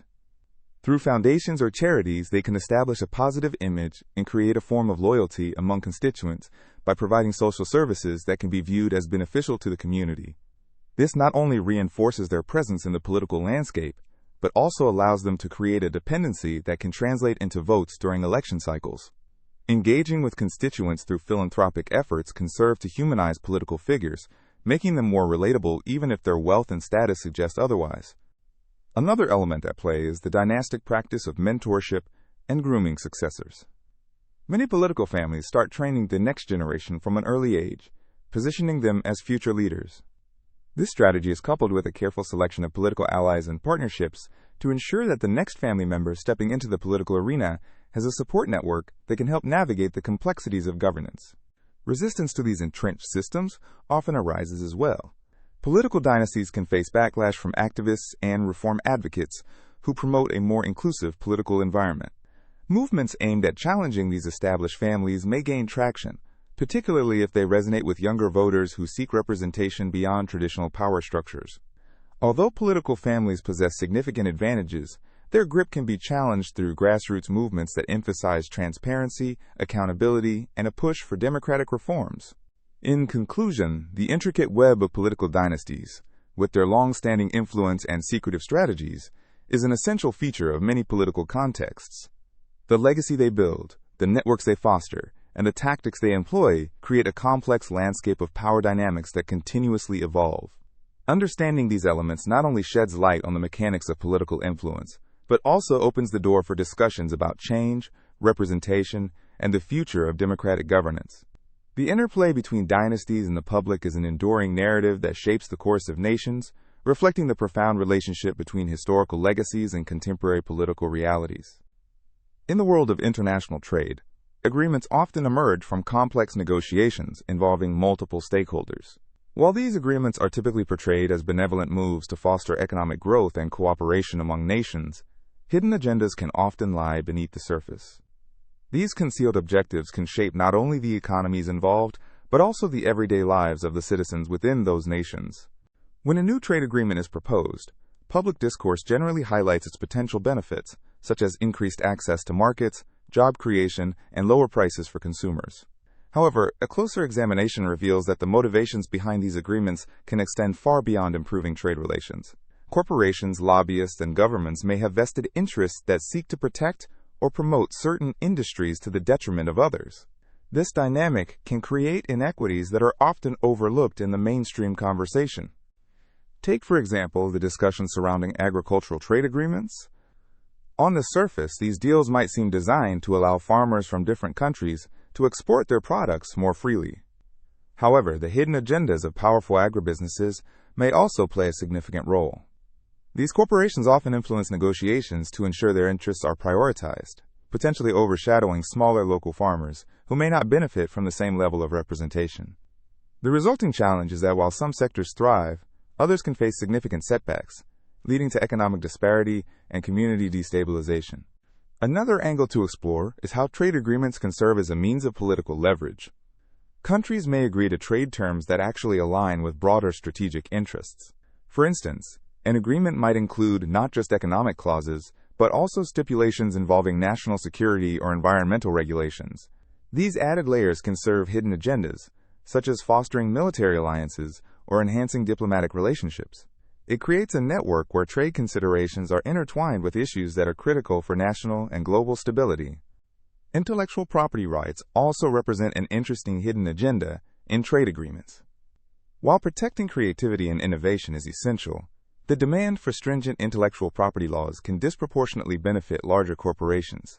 When trade deals include rigorous protections for intellectual property, it can hinder competition and innovation among small businesses and entrepreneurs.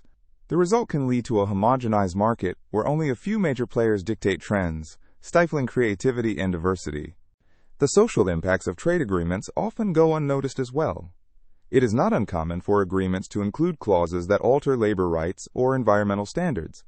These hidden agendas can favor wealth and power dynamics, compromising worker protections or allowing corporations to exploit fewer regulations in developing countries. The promise of economic progress can veil significant human rights concerns, affecting the most vulnerable populations. Furthermore, the transparency of the negotiation process is frequently scrutinized. Many trade deals are negotiated in secrecy, with only limited information available to the public or lawmakers. This can breed suspicion and frustration among citizens who feel excluded from discussions that will ultimately impact their lives. When the details of a deal remain concealed, the potential for concealed agendas increases. There is a perception that agreements may sidestep public interest, favoring corporate lobbying efforts instead, which can erode trust in governmental institutions. In addition to economic implications, there are also cultural consequences tied to trade agreements. The influence of global brands and products can sway local customs, traditions, and industries. As countries open their markets, the influx of foreign products may overshadow local businesses, leading to cultural homogenization.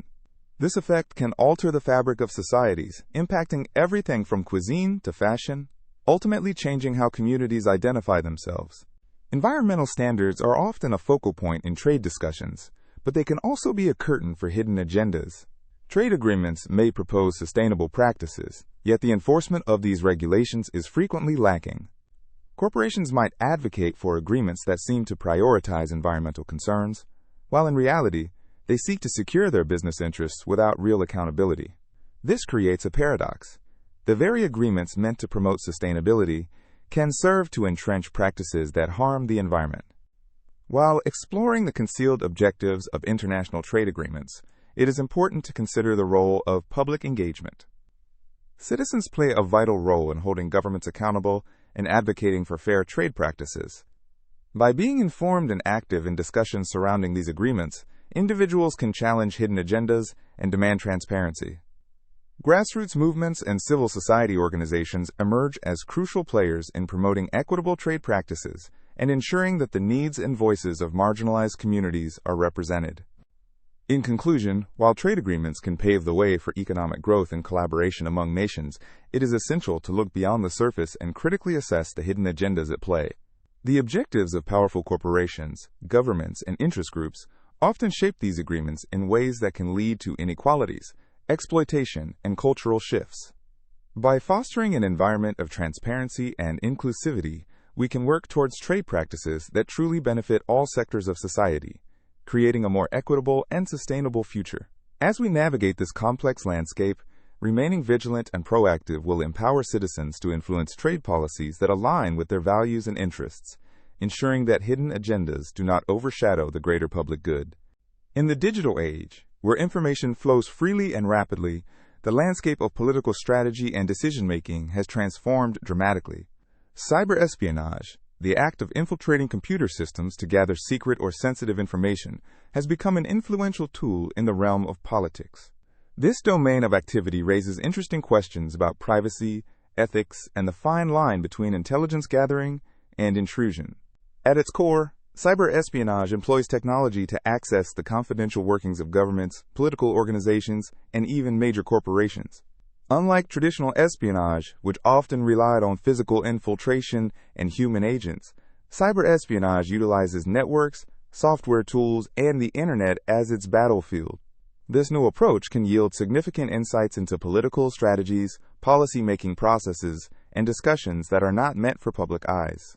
Consider the examples of high-profile cyber intrusions in politics. One well-known incident involved the hacking of the Democratic National Committee during the 2016 United States presidential election. This breach allowed unauthorized access to emails that revealed internal strategies, leading to significant repercussions in the political landscape. The information was strategically released to influence public perception and alter the campaign narrative.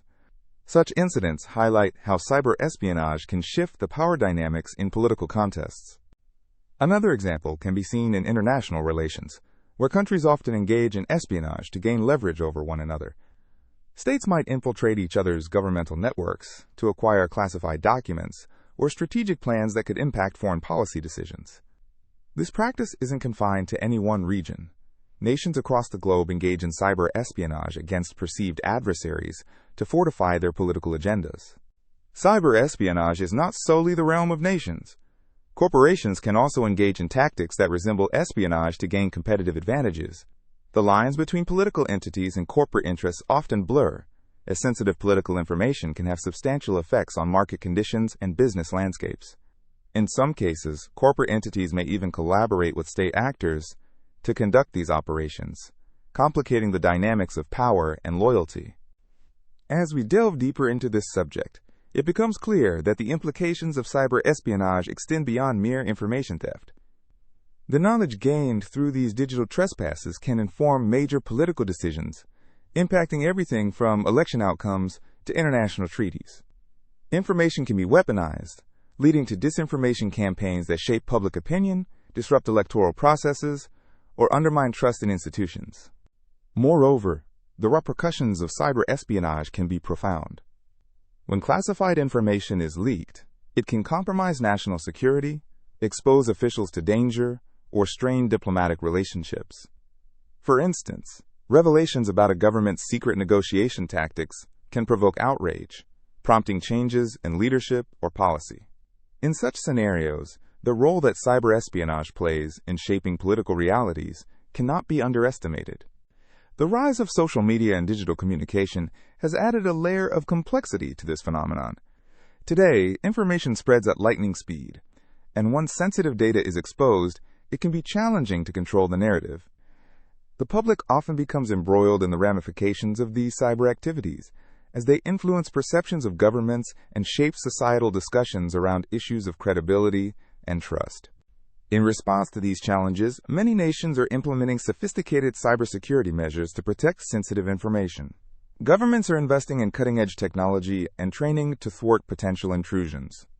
Cyber defenses are increasingly seen as a crucial element of national strategy, as securing data becomes synonymous with safeguarding political stability and public trust. On the ethical front, cyber espionage raises critical questions about privacy and consent. When political entities engage in spying operations, they often operate in a gray area that challenges traditional notions of right and wrong. The question emerges as to whether the ends justify the means, especially when actions taken for perceived national interests infringe upon individual rights or violate international norms. In conclusion, the role of cyber espionage within political strategies and decisions is undeniable. Its impact resonates not only within government corridors, but also within the framework of society at large. As technology continues to evolve, so too will the tactics employed in the arena of cyber espionage. Staying informed about its consequences is essential, as the intersection of politics and technology increasingly shapes our world. As we reflect on these aspects, we can better understand the intricate web of influence, power, and morality that defines modern political life in a digitally interconnected landscape. Union busting is a term that describes a range of tactics used to suppress or eliminate labor unions in the workplace. These strategies aim to weaken the power that organized labor holds in advocating for workers' rights and interests. In this exploration, we will delve into various political tactics employed by individuals, corporations, and even government entities to disband labor unions and undermine their effectiveness. One common tactic in union busting is the use of legal loopholes and regulatory frameworks. Some businesses may exploit laws to evade unionization efforts, even if workers express a strong desire to organize. For example, companies might misclassify workers as independent contractors instead of employees, denying them access to the benefits and protections that come with being part of a union. This legal maneuvering can create significant barriers for workers seeking collective bargaining rights. Another tactic involves aggressive anti-union campaigns undertaken by employers or political groups. These campaigns often include distributing misinformation about the implications of union membership. Employers may hold mandatory meetings known as captive audience sessions where they present negative narratives about unions. They highlight exaggerated claims such as increased dues or reduced job security, aiming to instill fear in employees contemplating unionization. This manipulation of information can significantly influence workers' perceptions and decisions regarding unions. Intimidation is another tool used in union busting. Instances of harassment or punitive actions against employees who support or seek to create a union have been reported. Employers might engage in surveillance of employees, monitoring activities that hint at union organizing. Such tactics create a culture of fear, deterring workers from voicing their support for unionization. The impact of intimidation not only affects the targeted individuals, but also ripples through the workforce, discouraging collective action. In addition to intimidation, the financial leverage that large corporations possess can play a substantial role in dismantling union efforts. Employers may threaten layoffs or cutbacks if workers vote to unionize. This economic pressure can be especially potent in industries where job opportunities are scarce, leading many to prioritize job security over their collective bargaining rights. The threat of economic hardship can silence dissent and create a climate of compliance among workers. Media influence is another significant aspect of union-busting politics. Corporations may leverage their power to shape public opinion about unions through advertising and partnerships with media organizations. By promoting stories that highlight union corruption or inefficiencies, they can cultivate a negative image of unions, thus reducing public support. Furthermore, the narratives portrayed can shift focus away from the essential rights and protections unions strive for on behalf of the workforce. Legislative tactics also play a vital role in weakening unions. In some states, lawmakers have introduced or supported bills that restrict union powers or diminish their ability to collect dues. So-called right-to-work laws are a prime example. These laws allow workers to opt out of union membership while still benefiting from collective bargaining, thereby weakening the financial stability of unions and jeopardizing their negotiating power. Such legislation is often promoted under the guise of protecting worker freedoms, while in reality, it can significantly diminish organized labor's influence. The role of political donations cannot be understated in the realm of union busting. Corporations may contribute to political campaigns that promote anti-union policies or favor deregulation of labor laws. By supporting candidates who align with their interests in limiting union power, companies can form a favorable political environment that detracts from workers' rights. This intertwining of money and politics creates a significant challenge for labor organizations seeking to advocate for their members effectively. In some cases, unions have managed to counter these union-busting tactics through strategic alliances with community organizations and other labor groups. By building coalitions, unions can amplify their voice and leverage shared resources to resist anti-union politics. Collaborative efforts often focus on raising public awareness regarding the importance of unions in protecting workers' rights and building community solidarity against corporate interests. These alliances can serve as a powerful counterforce to the isolating tactics of union busting. Additionally, educating workers about their rights and the benefits of unionization can help combat misinformation. By providing clear, accurate information about what unions do and how they advocate for workers, unions can empower employees to make informed decisions. Share stories of how collective action has led to improved wages, benefits, and working conditions in various sectors. Personal testimonials illustrating the positive impact of unions can resonate deeply, motivating individuals to unite for their shared interests. As we analyze the complexities of union-busting politics, it is crucial to recognize the underlying narratives that shape the discourse around labor unions. The framing of unions as necessary defenders of worker rights contrasts sharply with the depiction of them as outdated or corrupt entities. Understanding these narratives is essential for engaging in informed discussions and advocating effectively for the rights of workers. The tactics used to weaken labor unions epitomize a significant struggle between corporate interests and the rights of workers. By employing strategies ranging from misinformation and intimidation to legislative maneuvers, the anti-union movement aims to dismantle the collective power that unions represent. Through awareness, education, and community solidarity, unions and their supporters can resist these tactics and continue to fight for equitable treatment and fair labor practices in the workplace. Red tape is often viewed as a frustrating obstacle in the realm of governance and business. This term refers to the complex procedures and rules that must be followed to accomplish a task, often leading to delays and inefficiencies. However, beyond its apparent inconveniences, red tape can serve as a powerful tool in the hands of those who wield political power. Let's explore how bureaucratic regulations can be utilized to consolidate power and influence. Bureaucratic regulations create a structured framework within which decisions are made and actions are taken. Governments and political figures implement these regulations ostensibly to maintain order, fairness, and accountability. However, these very regulations can also be manipulated to serve the interests of those at the top of the political hierarchy. When we look closely, we can see that red tape can be wielded to control and influence outcomes in various ways. Firstly, the creation of excessive regulations can be used to stifle competition. When bureaucratic processes become convoluted, they can deter new businesses and entrepreneurs from entering the market. For example, if a government agency imposes complicated licensing requirements that take years to fulfill, it protects existing businesses from new competitors. This lack of competition can lead to monopolies, enabling those in power to maintain control over the economic landscape. Secondly, red tape can also be employed to monitor and surveil citizens.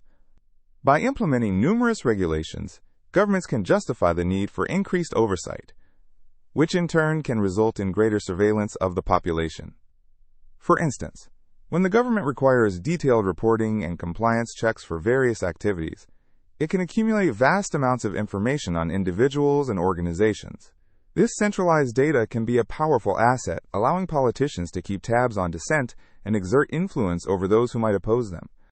Moreover, political figures can use red tape as a means of patronage.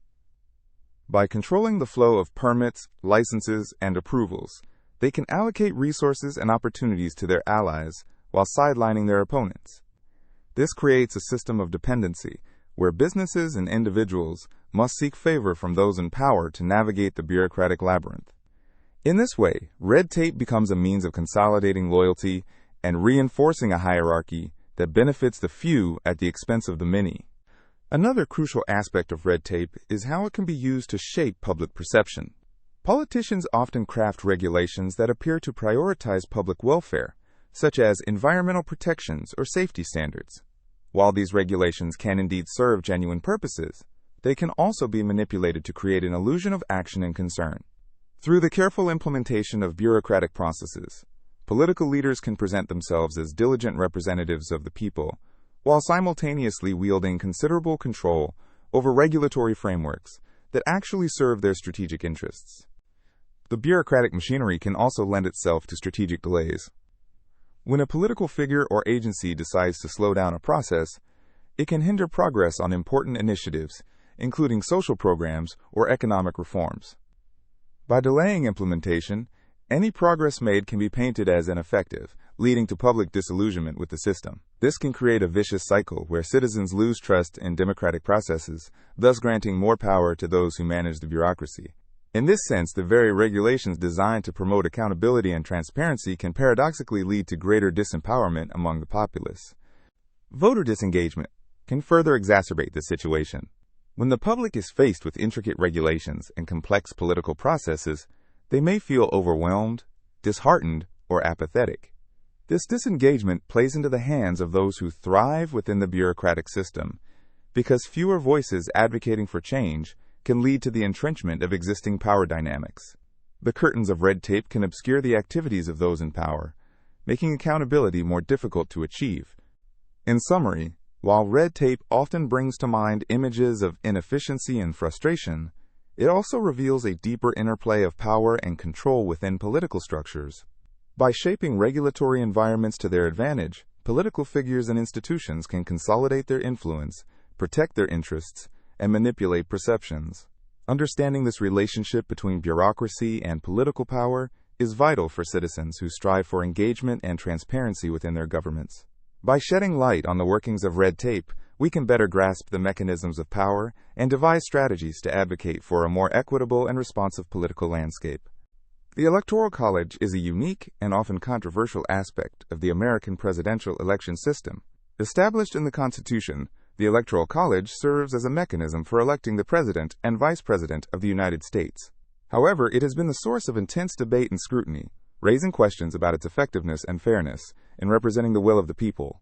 To understand the Electoral College, one must first explore its origins.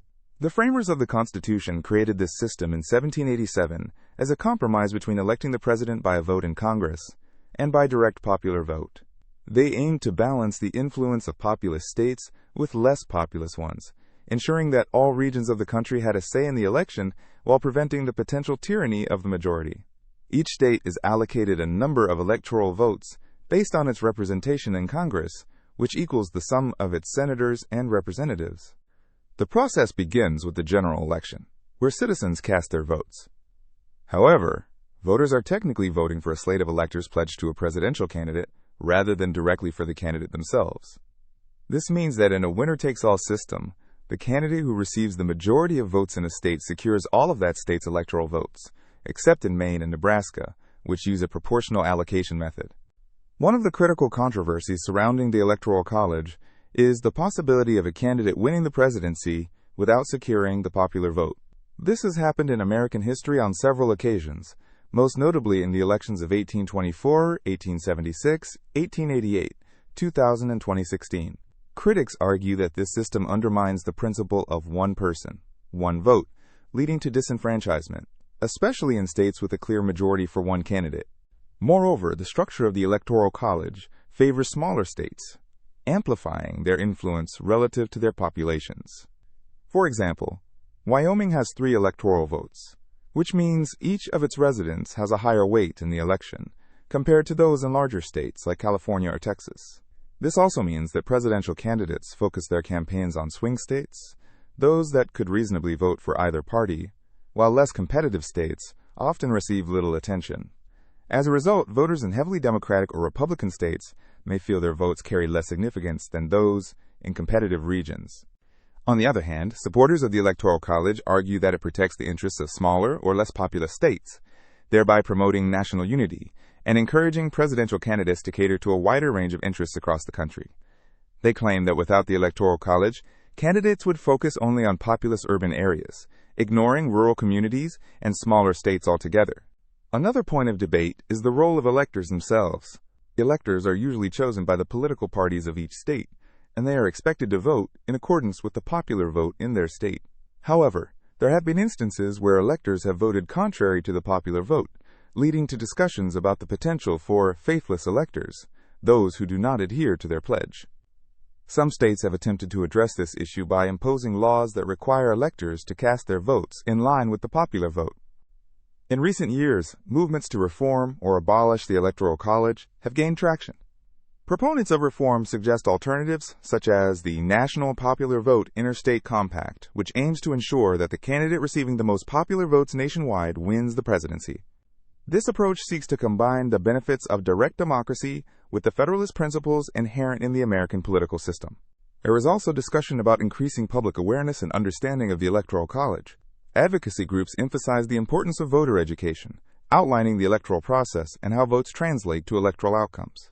Understanding how the Electoral College works can empower voters, highlighting the significance of their participation in both local and national elections. As technology and communication channels evolve, the conversation surrounding the Electoral College continues to adapt. Social media, mobile apps, and digital platforms are reshaping how information is disseminated and how citizens engage with their political landscape.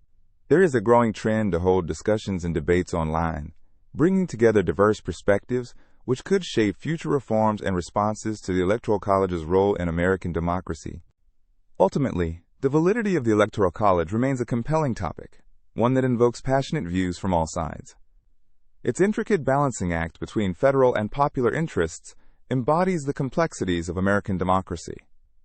As citizens continue to express their opinions and call for change, the ongoing dialogue about the Electoral College will likely persist, prompting future generations to examine its relevance in a rapidly transforming society. The enigma of the Electoral College not only reflects historical compromises, but also serves as a mirror to contemporary values, showing how the past influences the present and shapes the future of the electoral process in the United States. The discourse surrounding it remains vital for understanding how democracy functions and evolves, ensuring that every voice has the opportunity to be heard in shaping the nation's leadership. In the world of politics, campaigns are the engines that drive candidates toward success. Behind every winning campaign, there lies a blend of strategy, innovation, and a deep understanding of the electorate. Let's explore some of the key secrets that make certain political campaigns soar while others falter. First, one of the most essential strategies is the art of storytelling. Crafting a compelling narrative is crucial for engaging voters. A campaign that effectively shares a relatable story can resonate deeply with its audience. For instance, when candidates share their personal experiences and struggles, they create a bond with voters. This emotional connection fosters trust and loyalty, encouraging voters to see the candidate not just as a politician, but as a person who understands their needs and aspirations. Moreover, understanding the electorate is paramount. Successful campaigns conduct extensive research to identify the demographics of their target audience. This includes knowing the concerns and priorities of different groups, such as young voters, senior citizens, families, and first-time voters. By tailoring messages to address the specific needs of these groups, campaigns can maximize their reach and impact. For example, a candidate might emphasize education reform when addressing young parents, or focus on healthcare issues when speaking with seniors. Another critical element is the careful crafting of a campaign brand. Just like any successful business, a political campaign needs a recognizable brand that communicates its core values and messages. This includes selecting a memorable slogan, designing eye-catching logos, and maintaining consistency across all platforms, whether on posters, social media, or at events. A strong brand can differentiate a candidate from their opponents and make them more memorable to voters. Technology also plays a pivotal role in modern campaigns. Social media has transformed how candidates communicate with the public. Platforms like Twitter, Facebook, and Instagram allow for real-time interaction and engagement with voters. Campaigns often create shareable content that can go viral, reaching millions without the traditional costs associated with advertising. For example, engaging video content or humorous memes can attract young voters and spark conversations that spread organically across networks. Grassroots mobilization is another vital secret to campaign success. Building a volunteer network that rallies supporters creates a sense of ownership and community around the candidate. Volunteers can help organize events, canvass neighborhoods, and spread the campaign message through personal connections. When people feel personally invested in a campaign, they are more likely to turn out and vote. Data analytics has revolutionized the way campaigns operate. By leveraging data, campaigns identify trends, predict voter behavior, and optimize their strategies in real time. This includes everything from micro-targeting specific voter groups with tailored messages to optimizing fundraising efforts. For instance, campaigns can analyze which fundraisers have been the most successful and replicate those strategies to increase donations. Another secret lies in the art of coalition building. Successful campaigns often recognize the value of forming alliances with influential community leaders, organizations, and other candidates. These endorsements can lend credibility and expand the campaign's reach. A well-timed endorsement can significantly boost the candidate's visibility and appeal, especially in communities where that leader is highly respected. Timing and adaptability can also make or break a campaign. Political landscapes can shift rapidly, influenced by current events, economic changes, or social movements. The most successful campaigns remain flexible, adjusting their strategies as necessary to respond to the evolving environment. For instance, a campaign might pivot to address urgent issues that arise unexpectedly, demonstrating a candidate's responsiveness and awareness of real-world challenges. Additionally, a well-organized schedule of events can significantly enhance a campaign's visibility and engagement with voters. From town halls to rallies and debates, these events allow candidates to interact with constituents directly. It's crucial for campaigns to create opportunities for authentic dialogue, where voters can voice their concerns and receive immediate feedback. A candidate who listens and engages thoughtfully can build a cornerstone of support that proves invaluable on Election Day. The role of the media in a political campaign cannot be overstated. A successful campaign cultivates relationships with reporters and news outlets, ensuring that their candidate receives positive coverage. Utilizing press releases, hosting press conferences, or innovative media stunts can keep the candidate in the public eye. It's important to tell the story the campaign wants to be told, rather than leaving it up to others to shape it. In summary, the secrets behind political campaign successes weave together storytelling, understanding of demographics, effective branding, and harnessing technology. Mobilizing grassroots support, employing data analytics, building coalitions, and adapting strategies to the dynamic political landscape are all integral components. By cultivating media relationships and proactively engaging with voters, campaigns can create powerful narratives that not only attract support, but also make a lasting impact on the electorate. These strategies exemplify how meticulous planning, creativity, and responsiveness can drive a campaign toward triumph, regardless of the political environment. Puppet governments are a fascinating yet complex aspect of political geography and international relations. They arise when one state or corporation exerts significant influence or control over another government, often leading to a scenario where the affected government lacks true autonomy. These arrangements can manifest in various ways, and understanding their implications helps illuminate the intricate dance of global power dynamics. To start, let us consider the historical context of puppet governments. Throughout history, powerful nations have sought to expand their influence by controlling weaker states. This phenomenon can be traced back to imperialism in the late 19th and early 20th centuries. Colonial powers often installed local leaders who would act in their interest, ensuring that resources and political decisions favored the colonial power rather than the indigenous population. Such arrangements allowed colonizers to extract wealth while maintaining an appearance of local governance. One of the most vivid examples of a puppet government occurred during the Cold War.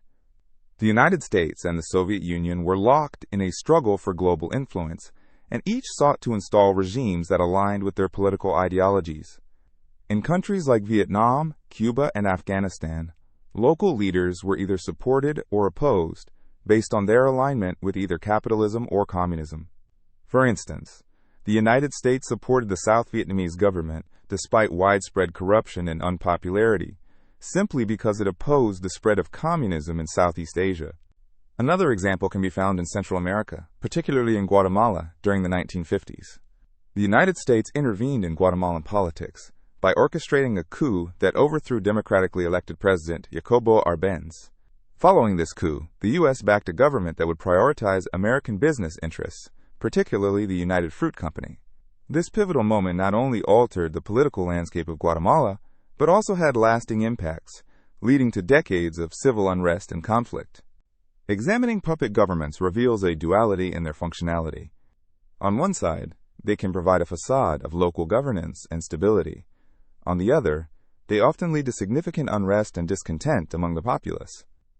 The local leaders of puppet regimes may find their authority resented, as citizens see them as mere pawns of foreign powers. This inherent tension can foster an environment ripe for dissent and eventual upheaval. Corporate influence can also play a role in the creation of puppet governments. Multinational corporations, driven by the pursuit of profits, sometimes exert pressure on governments to enact favorable policies. This can be seen in countries rich in natural resources, such as oil or minerals, where corporations lobby for regulations that benefit their interests, overshadowing the needs of local communities. In extreme cases, governments may prioritize corporate profits over the welfare of their citizens, effectively becoming vessels for foreign business interests. An intriguing case study is found in the oil-rich nation of Venezuela. Over the years, foreign oil companies, particularly from the United States, have played significant roles in shaping the Venezuelan economy and its political decisions. While Venezuela has its government, many locals feel that they are at the mercy of external corporations that dictate terms of exploitation, leading to widespread discontent and a feeling of disempowerment among citizens. On a more contemporary note, the impact of globalization has further blurred the lines between national sovereignty and external influence. In a world interconnected by trade agreements and international organizations, countries often find themselves navigating complex webbing of allegiances and dependencies. This can result in nations being subtly coerced into policies that may not reflect the will of their citizens, but instead serve the interests of more powerful international actors. Critically, understanding puppet governments also requires an analysis of resistance movements. Where puppet regimes exist, opposition often emerges. These movements can take various forms, ranging from peaceful protest to armed conflict. While some may aim for a return to traditional governance, others might pursue radical reforms, seeking to dismantle existing power structures entirely. The fervent desire for self-determination can galvanize populations under puppet regimes, leading to significant changes in the landscape of power. In summation, puppet governments encapsulate a complex interplay between power, control, and resistance. They serve as reminders of how political autonomy can be compromised by external forces, be they states or corporations. The resulting scenarios can lead to a myriad of consequences, ranging from economic exploitation to social upheaval, illustrating the intricate dance of politics on a global scale. As nations navigate their paths in a world that often prioritizes power and profit, the legacy of puppet governments continues to influence contemporary politics and international relations today. Understanding these dynamics paves the way for an awareness of the challenges that drive the push for true self-governance and sovereignty amidst a web of external influences. In recent years, the concept of corporate personhood has sparked debate in political and legal circles. At its core, corporate personhood refers to the idea that corporations, much like individuals, can hold rights and responsibilities under the law. This may sound straightforward, but the implications of granting such status to corporations are profound and multifaceted, influencing various areas of society, economics, and governance. Historically, corporations were created as legal entities to facilitate business operations and limit the liability of owners. Over time, the legal framework evolved, allowing these entities not only to engage in commerce, but also to accumulate rights similar to those of individuals. This shift has considerable implications for free speech, political influence, and accountability. One of the most notable consequences of corporate personhood is its impact on political speech. In the landmark 2010 Supreme Court case Citizens United v. Federal Election Commission, the court affirmed that corporations have a right to participate in political campaigns akin to individuals. This ruling led to the unleashing of vast resources for political advertising and lobbying, effectively altering the landscape of American democracy. Corporations, endowed with financial power, can now influence electoral outcomes and policymaking, raising questions about the balance of power between ordinary citizens and corporate giants. The political implications extend beyond campaign financing. Corporations may use their resources to shape public opinion, engage in civic discourse, and influence legislation. This has led to an increase in lobbying efforts, where corporations spend significant amounts of money to sway lawmakers and promote agendas that align with their interests. As these corporations exert more influence, the potential for corruption and the erosion of democratic principles become pressing concerns. The ramifications of treating corporations as individuals also extend to the legal realm. For instance, corporate personhood allows companies to sue and be sued, essentially granting them the same legal protections as individuals. However, this often leads to a disproportionate advantage, as large corporations can access extensive legal resources, insulate themselves from liabilities, and escape accountability for harmful actions. This imbalance raises ethical questions about justice and equality within the legal system. Moreover, the concept has implications for the environment and public health. Corporations, in pursuit of profit, may prioritize financial gain over ecological sustainability or community welfare. Regulations designed to protect the environment can sometimes be challenged in court by corporations invoking their rights as legal persons. This dynamic complicates efforts to enforce regulations meant to safeguard natural resources and public health, creating tension between corporate interests and societal well-being. Furthermore, corporate personhood impacts labor relations. In many cases, corporations have leveraged their legal status to resist unionization and protect their interests, sometimes leading to exploitative labor practices. While individuals have the right to organize and advocate for their interests, corporations can employ strategies to counteract these efforts, leading to a power imbalance in the workforce. This raises questions about the rights of workers and the responsibilities of corporations toward their employees. On an international scale, corporate personhood has implications for global trade agreements and treaties.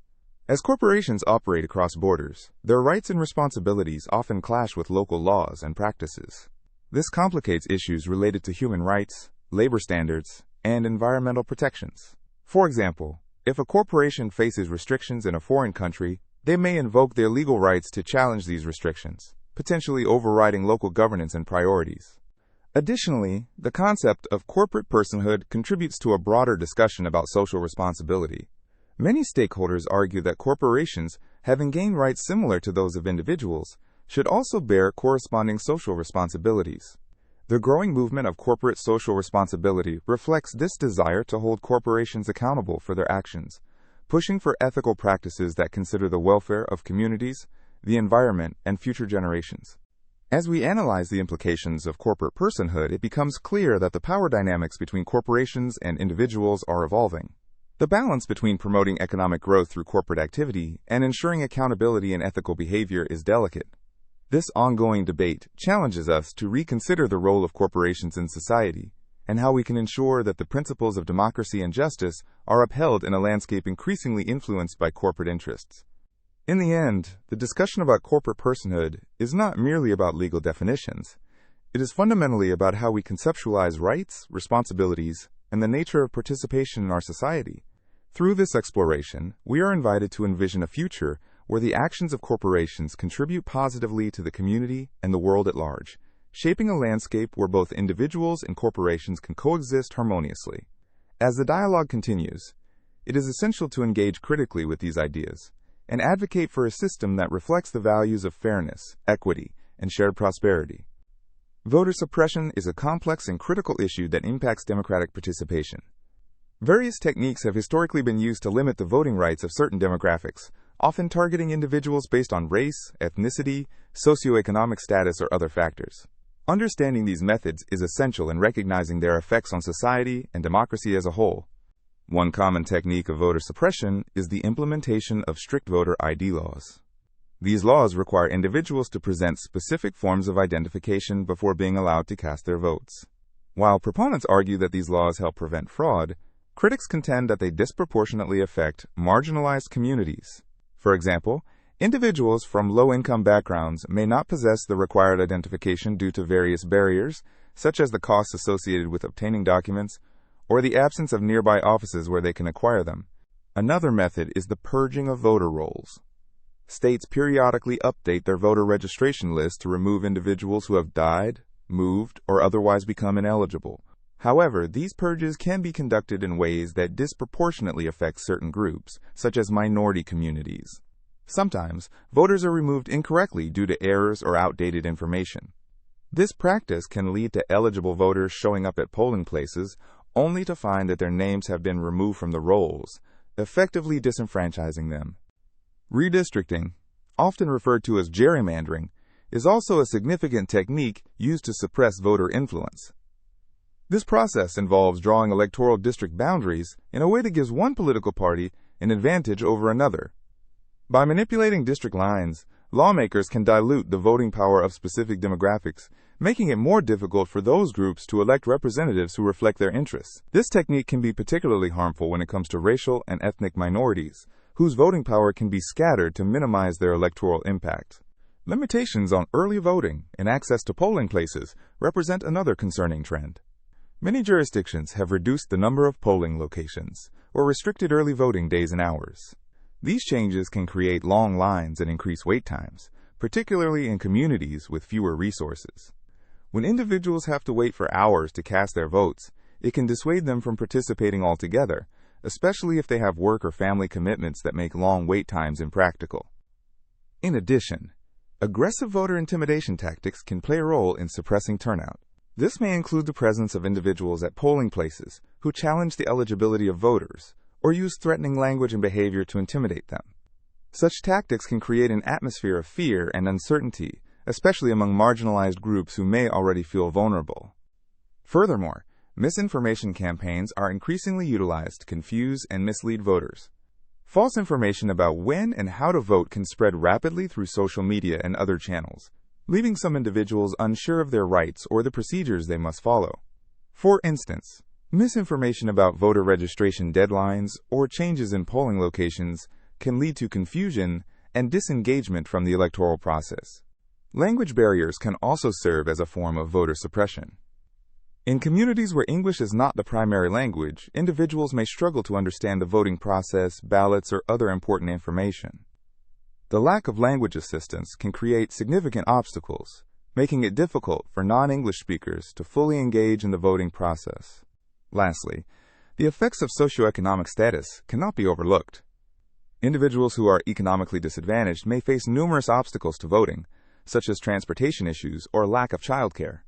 When individuals cannot afford to take time off work or pay for transportation to polling places, their opportunity to vote is significantly affected.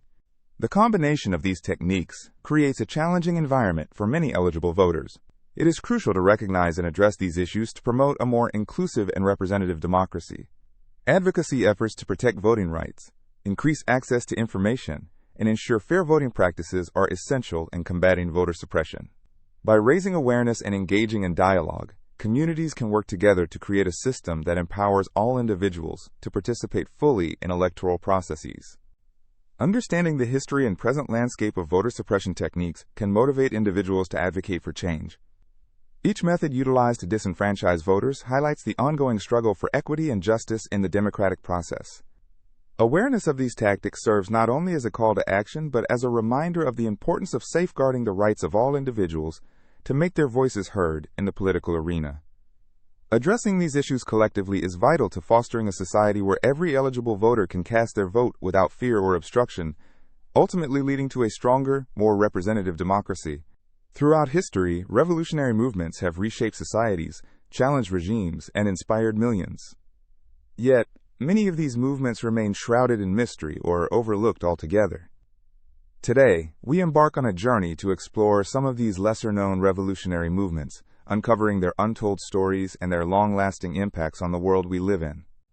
Let us begin with the Haitian Revolution, a monumental but often ignored chapter of history. Occurring from 1791 to 1804, this was the first successful slave revolt that led to the founding of an independent nation. Enslaved individuals in Saint-Domingue, today's Haiti, rose against their French colonizers, inspired by the Enlightenment ideals of liberty and equality. Key figures like Toussaint Louverture emerged, leading the charge for freedom. What makes this movement particularly significant is that it not only liberated a nation, but also had profound effects globally. It challenged the very foundations of colonialism and slavery, inspiring other enslaved people and abolitionist movements throughout the world.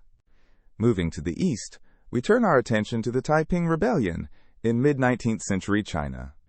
This massive civil war, lasting from 1850 to 1864, was led by Hong Xiuquan, who claimed to be the younger brother of Jesus Christ. The Taiping movement sought to establish a new utopian society based on his interpretations of Christianity mixed with traditional Chinese beliefs. This 7-year struggle resulted in the loss of millions of lives, significantly weakening the Qing dynasty. Though it didn't achieve its ultimate goals, the Taiping Rebellion left an indelible mark on China, leading to reforms and setting the stage for future revolutionary movements. Another smaller yet impactful movement is the suffragette movement that took root in various parts of the world, notably in the early 20th century. Women began to organize, petition, and demonstrate for their right to vote. Countries like the United Kingdom and the United States witnessed fervent campaigns led by courageous women like Emmeline Pankhurst and Susan B. Anthony. Their relentless efforts not only transformed the political landscape, but also inspired future generations to stand up for gender equality and civil rights globally. Let us not overlook the Zapatista movement in Mexico, which began with the Zapatista Army of National Liberation declaring war against the Mexican state in 1994. This movement was rooted in the struggle for indigenous rights and land reform, emphasizing grassroots democracy and anti-globalization. The Zapatistas, led by the enigmatic Subcomandante Marcos, spread their message through direct action, media engagement, and a commitment to autonomy for indigenous communities. Their fight highlights the importance of local empowerment in the face of global forces and continues to inspire activists around the world today. In the heart of Africa, the Mau Mau uprising in Kenya from 1952 to 1960 sought to end British colonial rule. Central to the struggle was the fight for land, which was critical for the Kikuyu people who had been displaced by colonial settlers. The Mau Mau's tactics included guerrilla warfare and an underground movement that successfully drew attention to the injustices of colonialism. Although the uprising faced brutal repression, it ultimately contributed to Kenya's independence and showcased the resilience of those fighting for their rights. The world has also seen the rise of movements based on nonviolent resistance, notably the actions led by Mahatma Gandhi in India. His philosophy of satyagraha, or truth force, sought to achieve political and social change through nonviolent means. The Salt March of 1930 became an iconic event where thousands marched to the sea to make their own salt in a direct challenge to British laws. Gandhi's approach influenced civil rights movements across the globe, emphasizing that nonviolence could indeed be a powerful weapon against oppression. We should not forget the impact of the American Civil Rights Movement, which fought against racial segregation and discrimination in the United States during the 1950s and 1960s. Figures such as Martin Luther King Jr. and Malcolm X became symbols of the struggle for equality and justice. Their efforts led to landmark legislation and encouraged a global movement for human rights, showing how local struggles can resonate internationally. As we delve deeper into revolutionary movements, it becomes evident how interconnected these struggles truly are. Movements in one region can echo across continents, inspiring others to rise against their oppressions. The stories we have explored today are a testament to the human spirit's desire for justice and the relentless quest for change. In conclusion, the untold stories of these revolutionary movements remind us of the complexities involved in the fight for freedom and equality. Each movement, regardless of its size or outcome, has played a crucial role in shaping the socio-political landscapes of their times. By uncovering these narratives and reflecting on their impacts, we acknowledge not only the struggles of our past, but also the ongoing movements that continue to strive for a better world. As we explore these histories, we gain a deeper understanding of the sacrifice and dedication that has paved the way for progress. The lessons learned from these revolutionary stories are more relevant than ever, serving as a guide for current and future generations in their pursuit of justice and change. The Secret Service is widely known for its role in protecting the President of the United States and other high-profile individuals.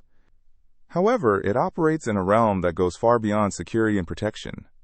This agency is involved in a multitude of covert activities that often remain hidden from the public eye, shaping its political influence and national security efforts in subtle yet powerful ways. Established in 1865, the Secret Service was initially created to combat currency counterfeiting, which was rampant at the time. The agency's earliest operations were focused on safeguarding the financial integrity of the nation. Over the years, it evolved, adapting to the demands of an ever-changing political landscape. By the time it began its protective mission for the president in 1901, after the assassination of President William McKinley, the Secret Service had already laid the groundwork for its dual role as both protector and investigator. In its covert operations, the Secret Service often delves into complex investigations. For example, the agency employs advanced technology and intelligence-gathering methods to detect and prevent financial fraud. Undercover agents might infiltrate criminal organizations that specialize in counterfeiting or online fraud schemes, gathering intelligence that could disrupt financial crimes on a national scale. These operations not only protect citizens, but also bolster trust in the nation's currency and financial systems.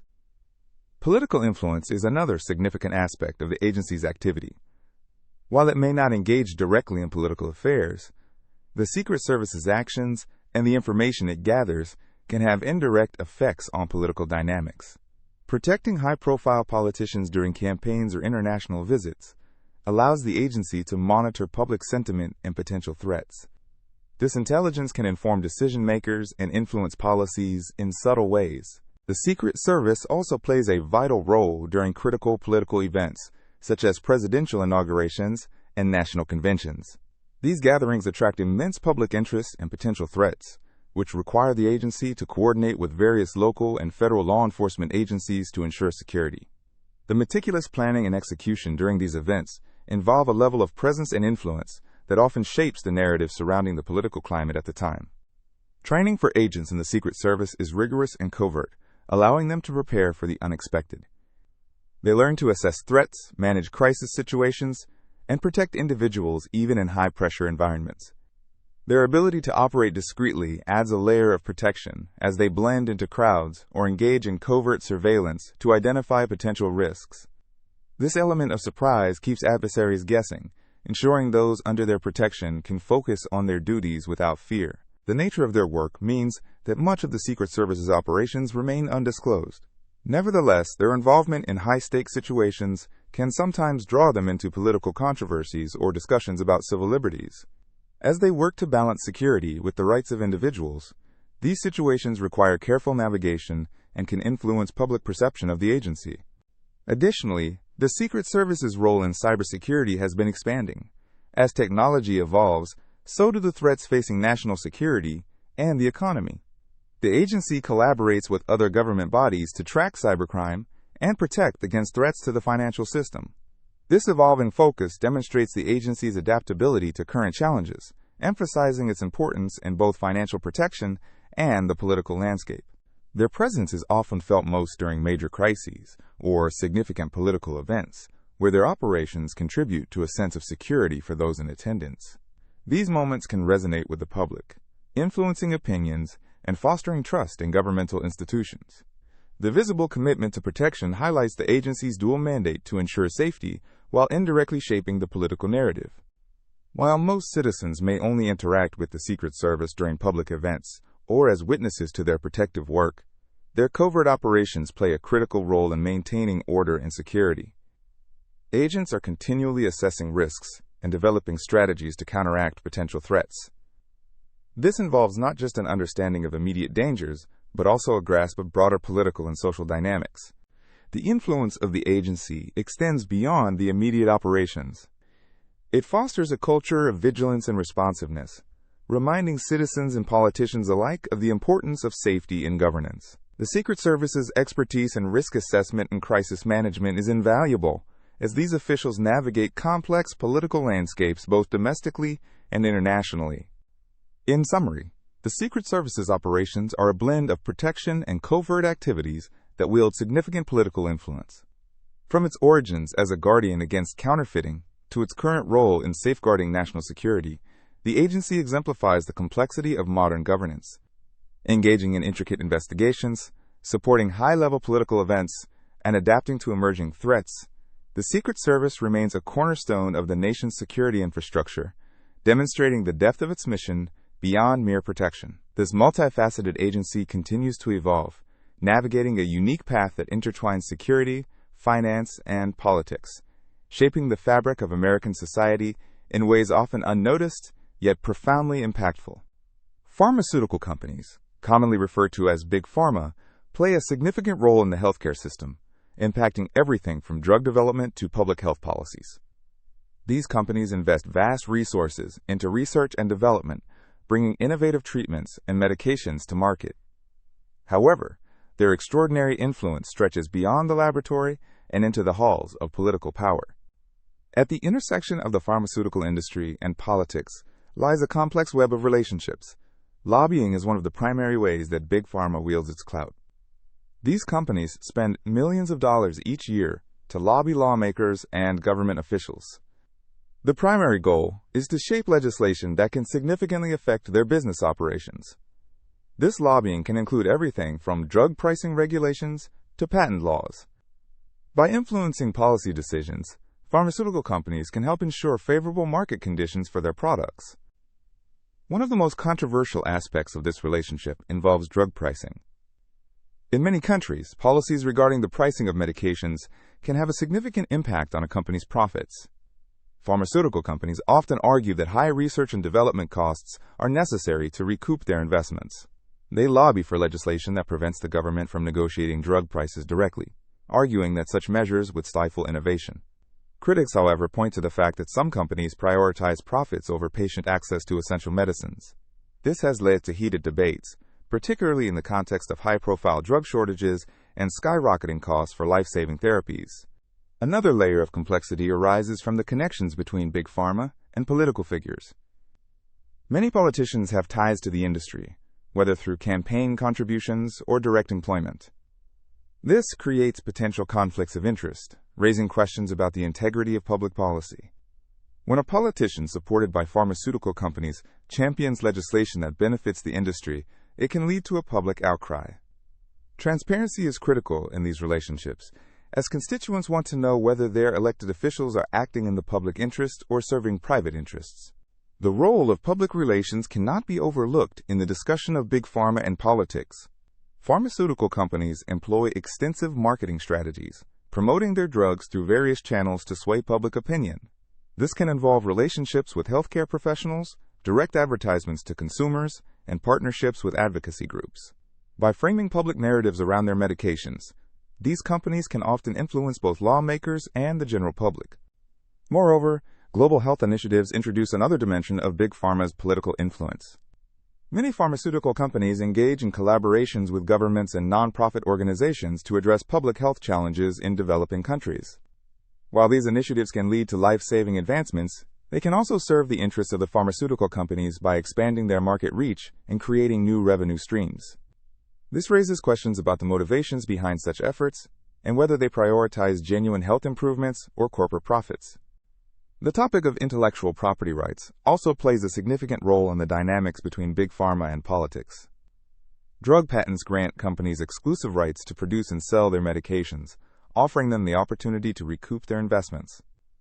However, these patents can also lead to monopolistic practices that limit access to essential medications. When political forces influence patent laws, they can ultimately dictate the availability and affordability of crucial therapies, impacting millions of lives in the process. Additionally, the COVID-19 pandemic has highlighted the relationship between pharmaceutical companies and political agendas more than ever. The rapid development of vaccines and treatments brought Big Pharma to the forefront of global discussions. Governments around the world entered into agreements with these companies to secure vaccines, often leading to considerable financial investments.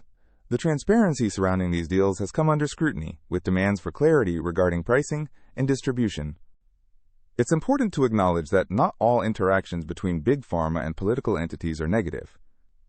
Many pharmaceutical advancements have stemmed from genuine collaborations aimed at improving public health outcomes. Working together, these sectors can tackle pressing health issues, advancing research, and finding innovative solutions. However, identifying the balance between profit and public welfare remains a recurring challenge. In conclusion, exploring the intricate relationship between Big Pharma and politics reveals a landscape filled with both promise and peril. The pharmaceutical industry possesses considerable political power, which can influence healthcare policies and decisions. As the demand for transparency and accountability continues to grow, understanding the underlying motivations and actions of both the industry and political entities becomes increasingly critical. The ultimate goal should always be a healthcare system that protects and promotes public health while ensuring that innovation and patient access are prioritized. As both sides navigate this symbiotic relationship, they must remain aware of the potential ramifications on a global scale, emphasizing the importance of ethical considerations and responsible policies in the pursuit of advancements in medicine. Tax policies, intended to finance public services and contribute to economic stability, sometimes serve as instruments for political maneuvering and personal gain. This exploration uncovers how tax evasion and avoidance intersect with political agendas, revealing a complex landscape shaped by power dynamics and economic inequalities. In many countries, taxes are a cornerstone of governance. They fund essential services like education, healthcare, and infrastructure. However, when the conversation shifts to who pays taxes and how much, it often unveils deep-seated inequalities and exploitation. Political figures, businesses, and wealthy individuals may leverage existing tax laws to minimize their tax responsibilities, leading to a web of evasion that can perpetuate systemic injustices. One primary way this exploitation occurs is through loopholes, gaps, or ambiguities in tax laws that individuals and corporations can take advantage of. For example, a company might relocate its headquarters to a country with lower tax rates, employing legal strategies to avoid paying higher taxes in their home country. This behavior, while legally permissible in many cases, raises questions about moral responsibility and civic duty.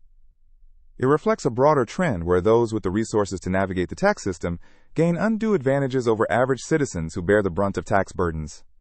Political leaders often play a crucial role in creating or maintaining these loopholes.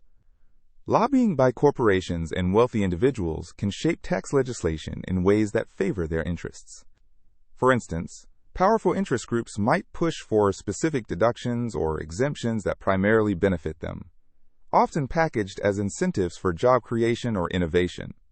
As a result, while the intention may appear to be public service, the actual outcome frequently skews toward personal gain for the few.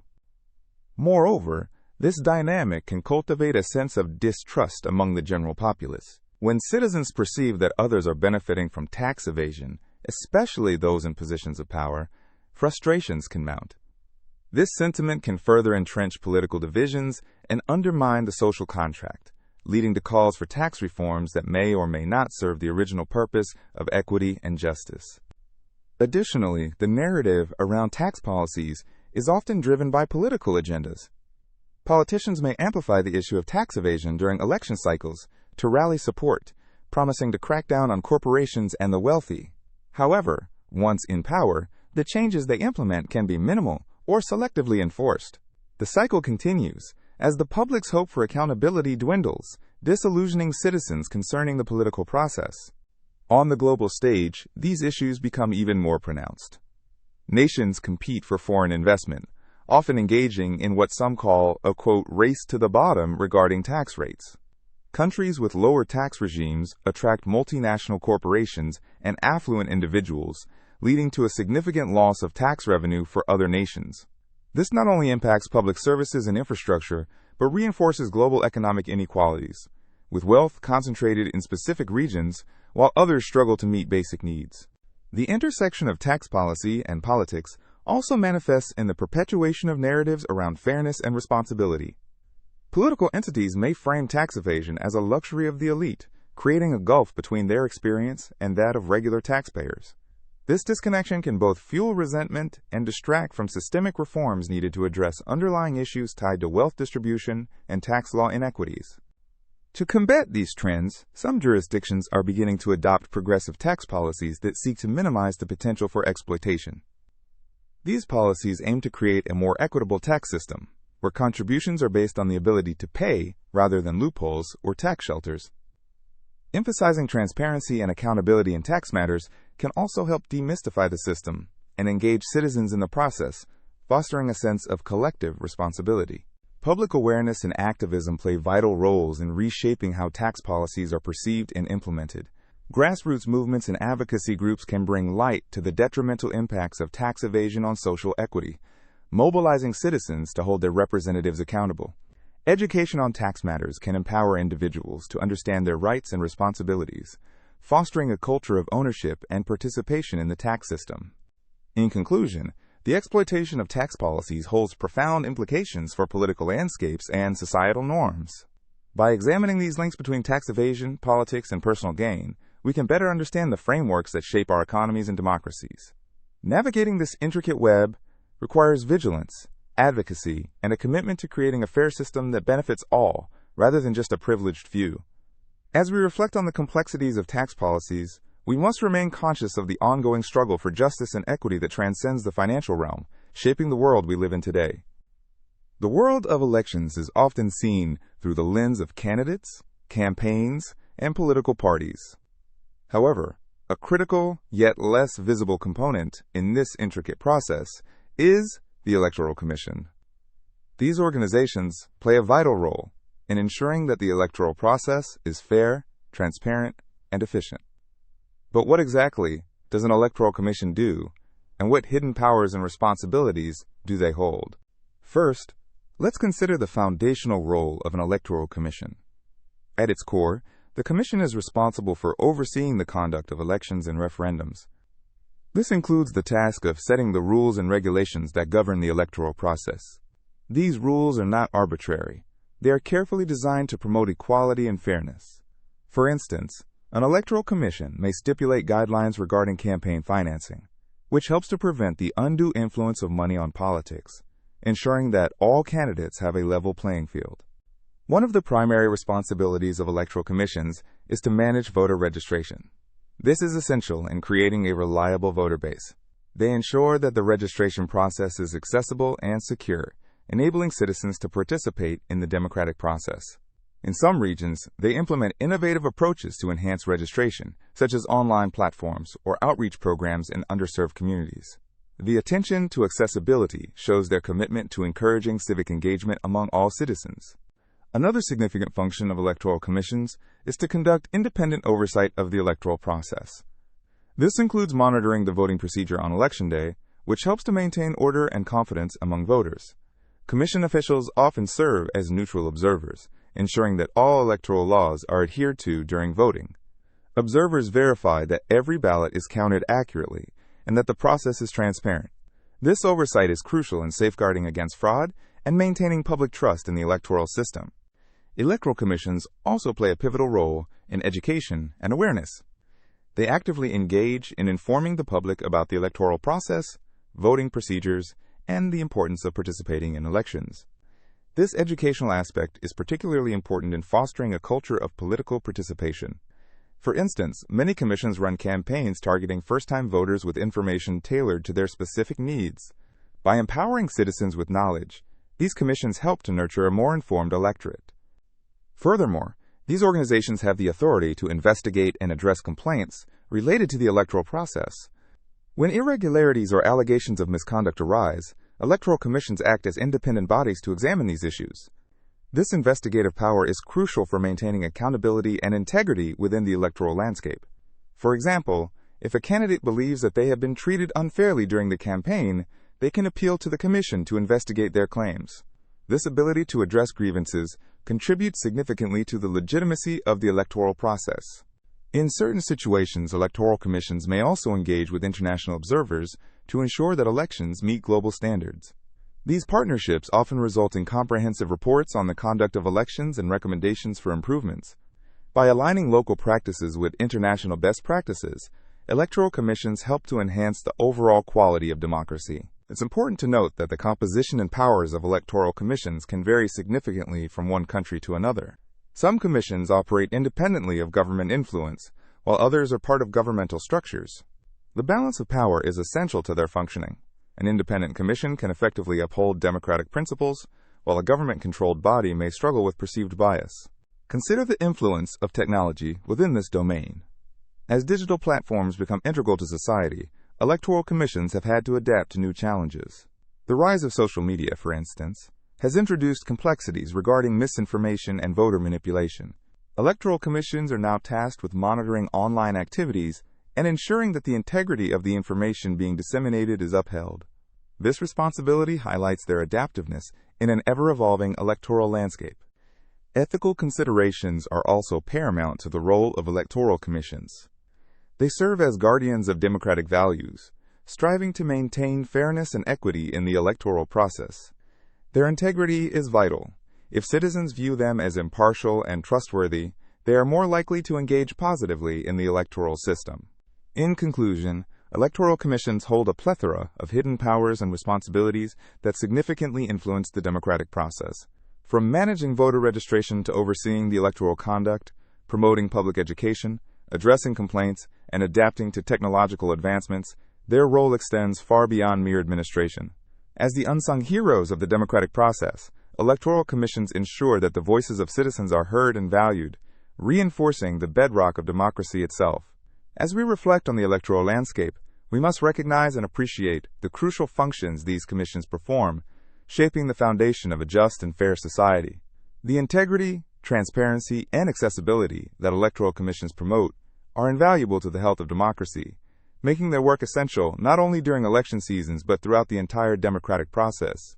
Their influence and commitment to upholding democratic principles are impactful, ensuring that every vote counts and that every citizen's voice contributes to the greater good. Civil liberties are the basic rights and freedoms that are guaranteed to individuals, often protected from government interference. However, these liberties are not absolute and can be limited by various political realities. Understanding how these limitations occur requires an examination of the balance between individual rights and the needs of society as a whole. One significant factor that influences civil liberties is the political climate of a country. In times of war or national emergency, governments may impose restrictions on freedoms, citing the need for security. For example, during World War II, the United States government interned Japanese Americans, limiting their freedom based on wartime fears rather than any wrongdoing. This historical instance illustrates how fear can override personal liberties, leading to policies that infringe upon the rights of entire groups of people. Additionally, political ideologies play a crucial role in shaping civil liberties. In democratic societies, the protection of individual rights is usually seen as a fundamental principle. However, even in democracies, there are instances where citizens may find their freedoms curtailed for the sake of order or morality.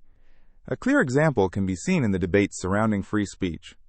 While many argue for absolute freedom of expression, others point out that hate speech can have real-world consequences, leading to calls for limitations. This ongoing debate underscores the tension between individual liberties and the collective good, as citizens navigate the line between free expression and potential harm. Moreover, marginalized communities frequently face more severe limitations on their civil liberties. Factors such as race, socioeconomic status, and immigration status can result in unequal treatment under the law. For instance, police practices may disproportionately impact minority groups, bringing into question the fairness of enforcement of laws and regulations. The Black Lives Matter movement highlights these inequalities, rallying for the protection of civil liberties threatened by systemic racism. It brings attention to how political realities, such as institutional biases, lead to significant disparities in how rights are experienced across demographics. Technology also adds a complex layer to the landscape of civil liberties. With the rise of social media and surveillance technologies, there are growing concerns about privacy and the government's ability to monitor citizens. Many people are increasingly aware of how their personal information is collected and used, often without consent.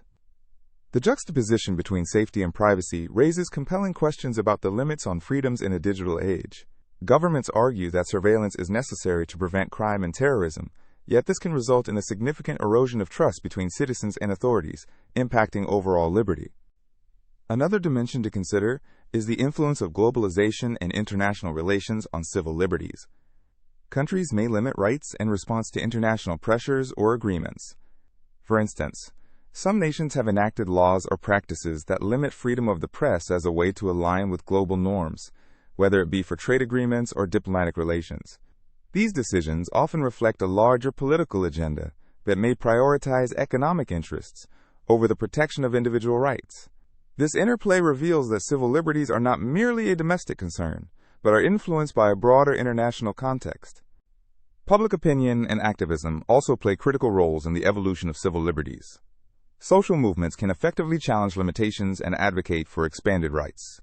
Recent movements for LGBTQ+ rights, for instance, have transformed public perceptions and legal recognitions, illustrating how civic engagement can shape the political landscape. As more voices join the chorus advocating for change, political realities must adapt, often resulting in shifts towards greater inclusivity and equality. The legal framework surrounding civil liberties is also essential. Constitutions, statutes, and case law provide the backbone for how rights are defined and enforced. Yet these laws can be interpreted in various ways, and often the political makeup of judicial systems influences outcomes. Courts can sometimes uphold protections fiercely, while at other times they may side with governmental interests. Landmark cases can either expand or restrict liberties, depending on the prevailing political atmosphere. In examining civil liberties, one must also consider the concept of civic responsibility. Engaged citizens play a vital role in ensuring that their rights are protected. This means not only understanding one's own liberties, but also recognizing the importance of advocating for the rights of others. When citizens collectively stand for justice and equality, they can pressure governments to respect and enhance civil liberties. This civic engagement is essential in addressing the constant push and pull between security, order, and individual freedoms. In conclusion, the limitations on civil liberties are a complex interplay of political realities that affect how rights are experienced by individuals and communities. Whether shaped by societal fears, political ideologies, technological advancements, or global pressures, understanding these limitations requires a nuanced approach. Citizens must remain vigilant and proactive in defending their rights, while fostering an environment that values both individual freedom and collective responsibility. As history has shown, the struggle for civil liberties is ongoing, and it is the people who ultimately define its course. Censorship has long been employed as a tool for political control, often acting as a mechanism to suppress dissent and shape public discourse. Throughout history, governments and institutions have used censorship to maintain power, stifle opposition, and influence societal norms. To begin, it is essential to understand why censorship is utilized in political contexts. The fundamental reason often boils down to control. When individuals are unable to access information freely or voice their opinions openly, an environment of fear and submission is cultivated. This practice ensures that opposing viewpoints are silenced, and that only the narrative favorable to those in power is disseminated. For example, during times of political upheaval, authoritarian regimes may impose strict censorship laws that criminalize dissent, making it illegal to question government actions or policies. One classic illustration of censorship as a political tool can be found in totalitarian regimes. In countries like North Korea, the government exercises extreme control over all forms of media and communication. Citizens receive information solely through state-run channels that propagate the government's ideology. This monopoly on information not only limits the public's understanding of the world, but also fosters an environment where loyalty to the regime is paramount, while any dissent is met with harsh punishment. The absence of an independent press and the manipulation of educational content serve to reinforce the regime's narrative, effectively eliminating any potential challenges to its authority. Censorship is not only present in extreme political environments, it can manifest in more subtle forms in democratic societies as well. Governments may employ various tactics to restrict information that contradicts their agenda.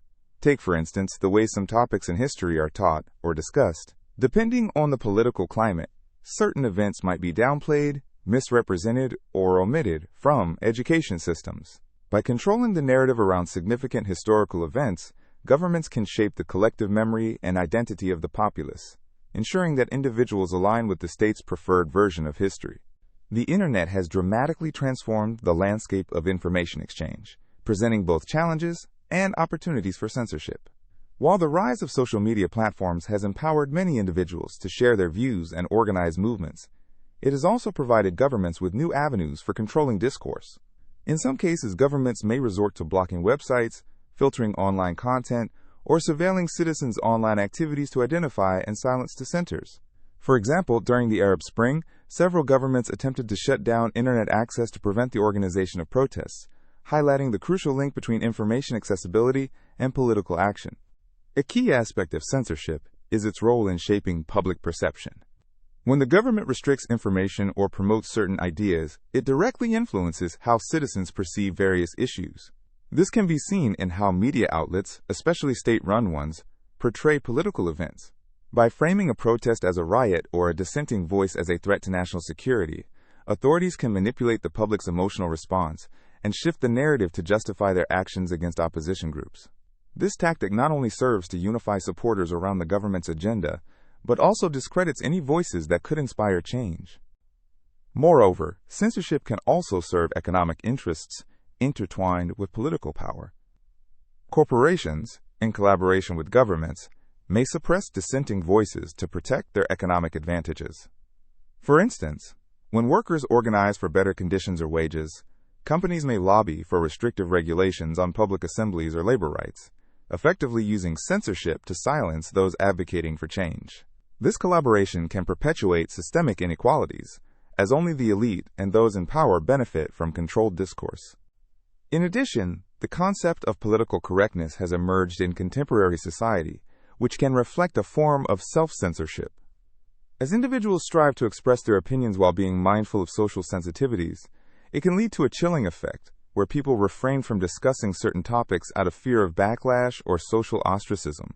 While the intent behind this may be to foster an inclusive environment, it can sometimes inhibit open dialogue and critical discussion, further complicating the landscape of political discourse. The dynamics of censorship as a political tool raise important ethical questions about the balance between security, societal stability, and the freedom of expression.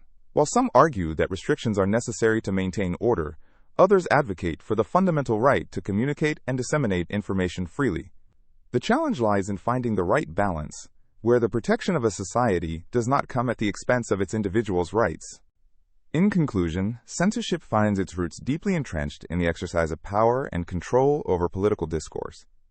Whether through overt actions taken by authoritarian regimes or subtler forms of information manipulation in democratic societies, the practices of censorship shape society's collective consciousness.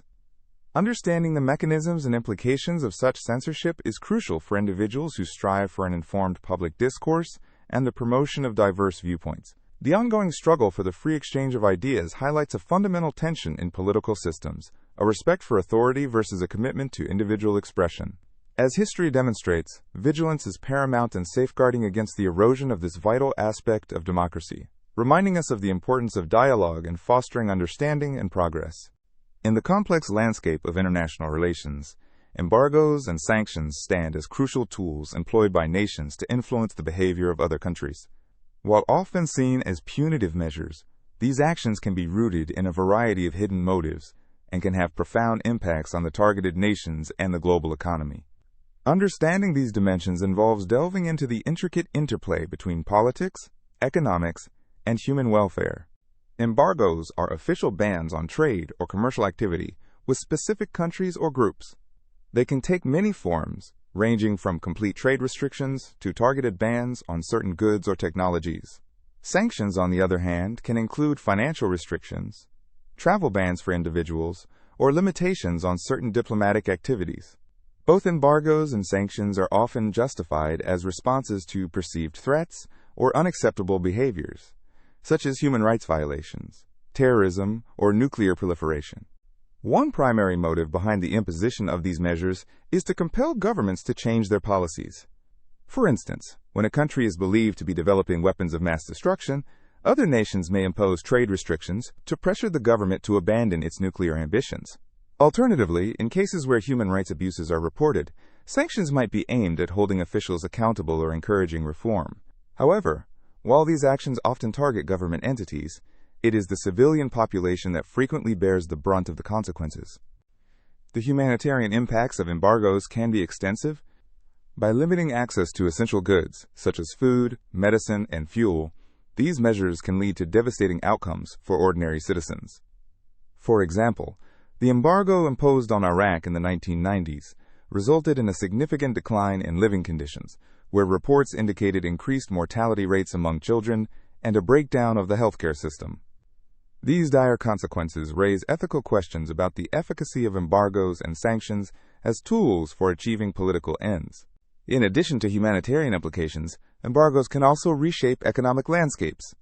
Countries subject to sanctions often seek alternative markets and trading partners, leading to the development of new economic alliances. This can, at times, diminish the intended impact of the sanctions. For instance, a nation facing trade restrictions might turn to other countries willing to provide support, potentially undermining the objectives of those imposing the sanctions in the first place. Moreover, the use of embargoes and sanctions can reveal the underlying dynamics of power and control in international relations. Powerful nations often utilize these tools to assert their influence over weaker states, framing their actions as protection or moral duty. However, critics argue that such interventions can sometimes stem from self-interest, where economic gains or geopolitical advantages are masked by the rhetoric of moral high ground. The effectiveness of embargoes and sanctions continues to be debated among policymakers and scholars alike. Some argue that these measures can lead to meaningful changes in behavior, citing cases where countries have shifted their policies in response to international pressure. Others contend that they often fail to achieve their intended objectives and instead entrench existing regimes or fuel anti-Western sentiments.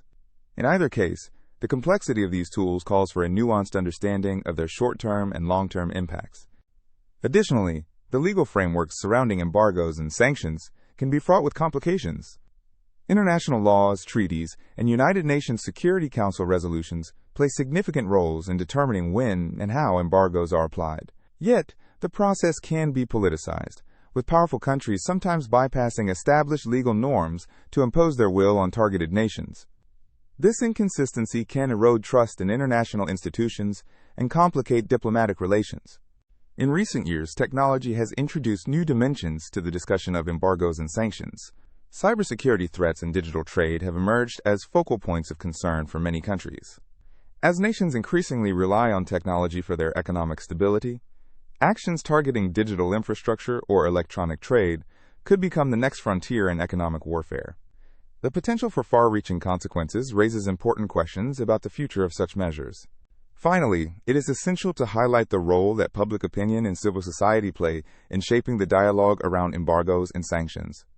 Increased global connectivity through social media has empowered individuals and groups to bring attention to the human costs of these policies. Movements advocating for humanitarian exemptions or an end to restrictive measures can influence government decisions, prompting a reassessment of strategies. In conclusion, embargoes and sanctions are multifaceted tools of diplomacy that encompass a range of motives, impacts, and ethical considerations. While intended to change behaviors and promote compliance with international norms, their consequences often reach far beyond the political arena, affecting civilians and altering economic landscapes. The complexities surrounding their implementation call for careful consideration, ongoing dialogue, and an understanding of the delicate balance between pursuing national interests and protecting human welfare. As global challenges evolve, so too must our approaches to using these powerful instruments of foreign policy. In the world of politics, strategies are often developed to gain an edge in elections. One concept that has garnered attention is the idea of decoy candidates. This tactic involves introducing candidates into a race with little chance of winning, but their presence can significantly impact the outcome by splitting votes among certain groups. Understanding how decoy candidates function can shed light on the dynamics of elections and the strategies employed by political parties. Imagine a scenario where there are two main candidates in an election, each appealing to a specific segment of the electorate. Now consider the introduction of a third candidate, who shares enough similarities with one of the two prominent candidates. This decoy candidate may draw some voters away from one of the main contenders, allowing the other to gain a critical advantage. The decoy often has a platform that aligns with the primary candidate on one or two key issues, but lacks the support or resources to mount a serious campaign. Their role is not to win, but to influence the balance of power among voters.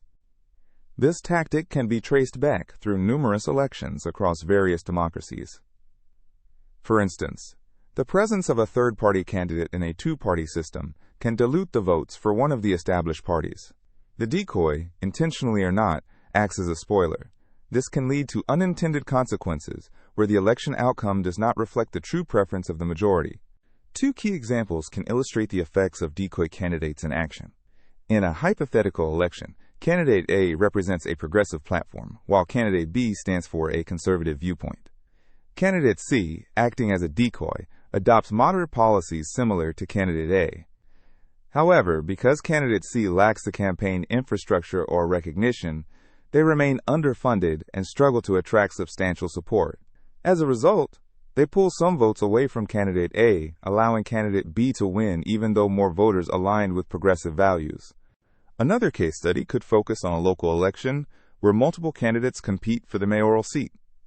If a fringe candidate appears whose policies are somewhat similar to those of a stronger candidate, this decoy might siphon off votes from that candidate. Voters who may have supported the stronger candidate could find themselves gravitating towards the decoy because of a single issue that resonates with them, even if they agree more broadly with the main candidate's platform.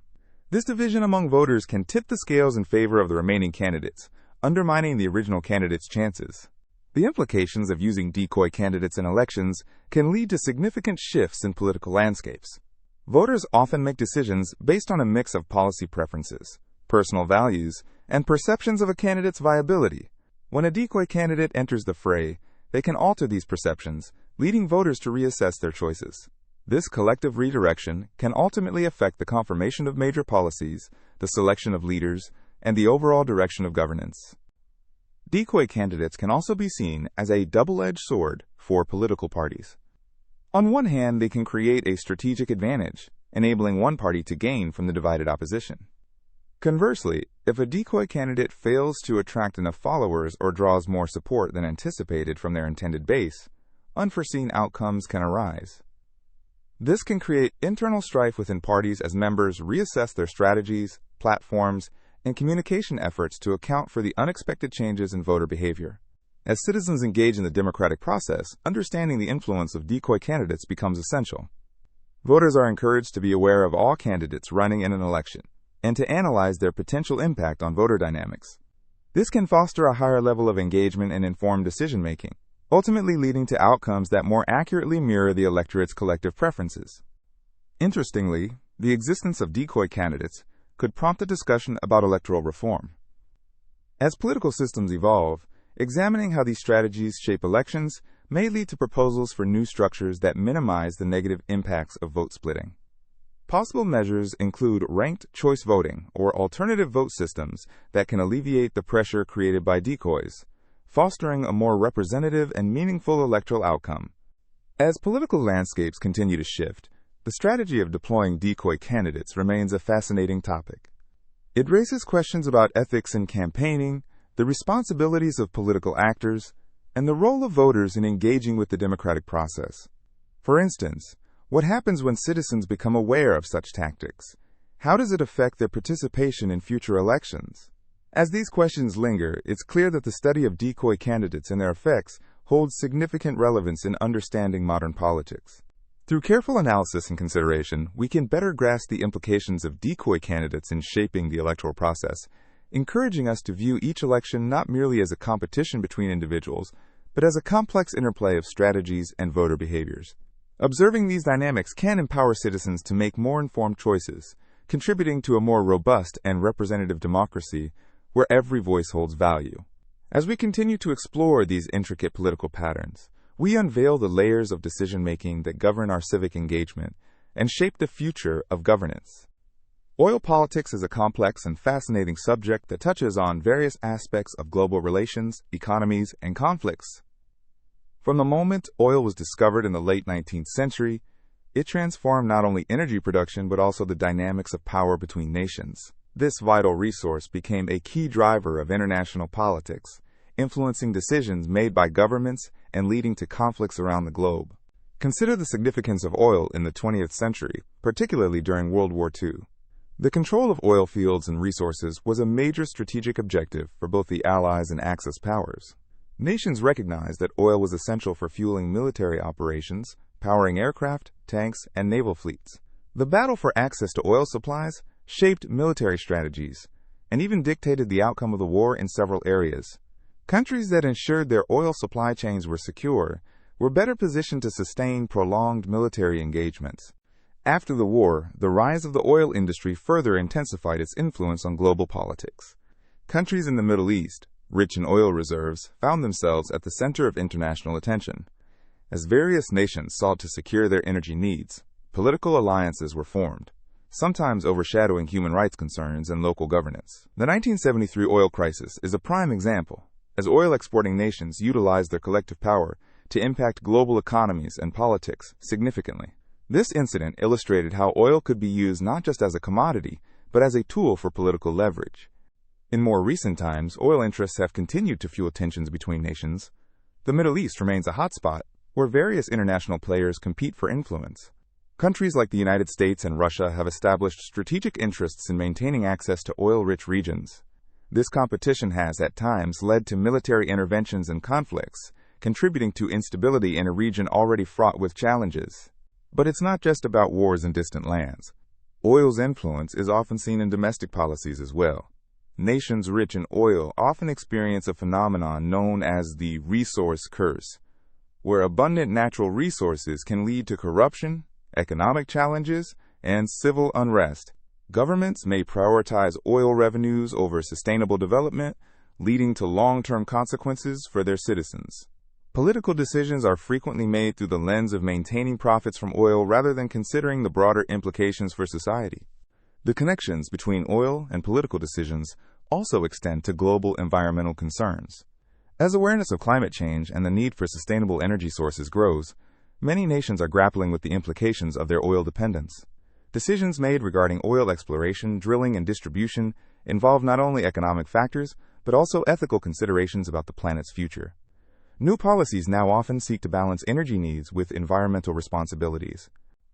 Moreover, the transition to renewable energy sources is reshaping the global political landscape.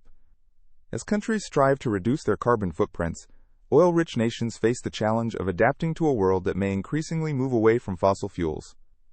The decisions taken today regarding investments in energy technologies could significantly alter the balance of power globally in the coming decades. Corporate interests also play a crucial role in oil politics. Major oil companies wield considerable influence over governments, shaping energy policies that prioritize fossil fuel production. Lobbying efforts help ensure that the needs of the oil industry are considered in legislative decisions. This can lead to an intricate web of relationships where economic gains are prioritized over environmental sustainability or social equity. Moreover, conflicts driven by oil interests are not limited to specific regions or countries. The quest for control over energy resources has led to tensions between nations, contributing to geopolitical rivalries. The South China Sea, for example, has seen increased military presence and disputes over potential oil and gas reserves. Similarly, the Arctic region is becoming a focal point of contention due to its untapped energy resources and the promise they hold as climate change opens new shipping routes. As we navigate through these intricate dynamics of oil politics, it is evident that the interplay of energy resources, political power, and social consequences, is deeply intertwined. Oil interests shape not just the policies of countries, but also the very fabric of international relations. From influencing local economies to fueling global conflicts, oil continues to play an essential role in determining political decisions on a grand scale. Understanding oil politics is crucial for grasping how global affairs unfold. Observing the historical and ongoing implications of oil interests reveals a compelling narrative of power, strategy, and the fight for resources. As the world moves forward, the evolution of oil politics will undoubtedly remain a key area to watch, as energy needs evolve and the quest for a sustainable future becomes central to political discourse. The interplay between oil, politics, and society's needs is a complex puzzle that will continue to shape our global landscape for years to come, reminding us that the legacy of oil is not merely about energy, but about the pursuit of power and its impact on humanity as a whole. In the complex landscape of global politics, nuclear arms play a critical role in shaping international relations. The strategies behind nuclear armament and disarmament often unfold like an intricate web, intertwining national security, geopolitical maneuvering, and historical context. Delving into the subject reveals a tapestry of motivations and decisions that are sometimes concealed from public view. To understand nuclear arms politics, it helps to start with the concept of deterrence. The idea is simple, yet powerful. The possession of nuclear weapons can deter adversaries from attacking. This strategic framework was notably highlighted during the Cold War, where the United States and the Soviet Union stockpiled vast arsenals of nuclear weapons. The principle of mutually assured destruction meant that any nuclear attack would result in devastating retaliation, effectively curtailing direct conflicts between the two superpowers. This strategy, while keeping peace, also bred an environment rife with suspicion and fear. In the pursuit of security, nations often adopt covert strategies. For instance, countries may engage in nuclear arms races, investing heavily in their military capabilities not just for defense, but as a way to project power and influence. These investments extend beyond mere weaponry. They encompass research, technological development, and diplomatic relations. Countries like North Korea and Iran have seen nuclear capabilities as a key leverage point in international negotiations, often using them to secure political concessions from more powerful nations.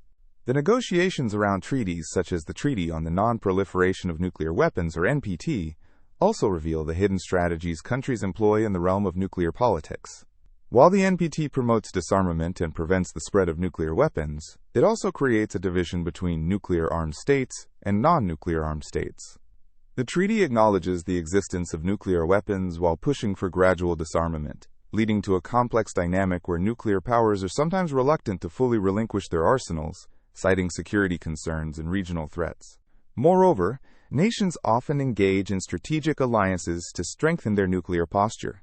Consider NATO, where member states benefit from the nuclear umbrella provided by the United States. This collective defense strategy not only enhances individual national security, but also creates a platform for diplomatic engagement. However, this also raises questions about accountability and the moral implications of nuclear reliance. In contrast, countries pursuing disarmament face their own set of challenges.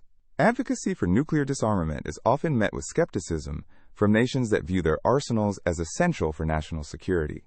Activists argue that progress towards a nuclear-free world is critical for global safety, pointing to the catastrophic consequences of nuclear warfare.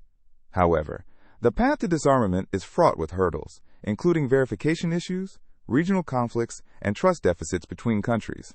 Efforts must contend with deep-seated security dilemmas, where reducing one's own weapons might be perceived as a vulnerability.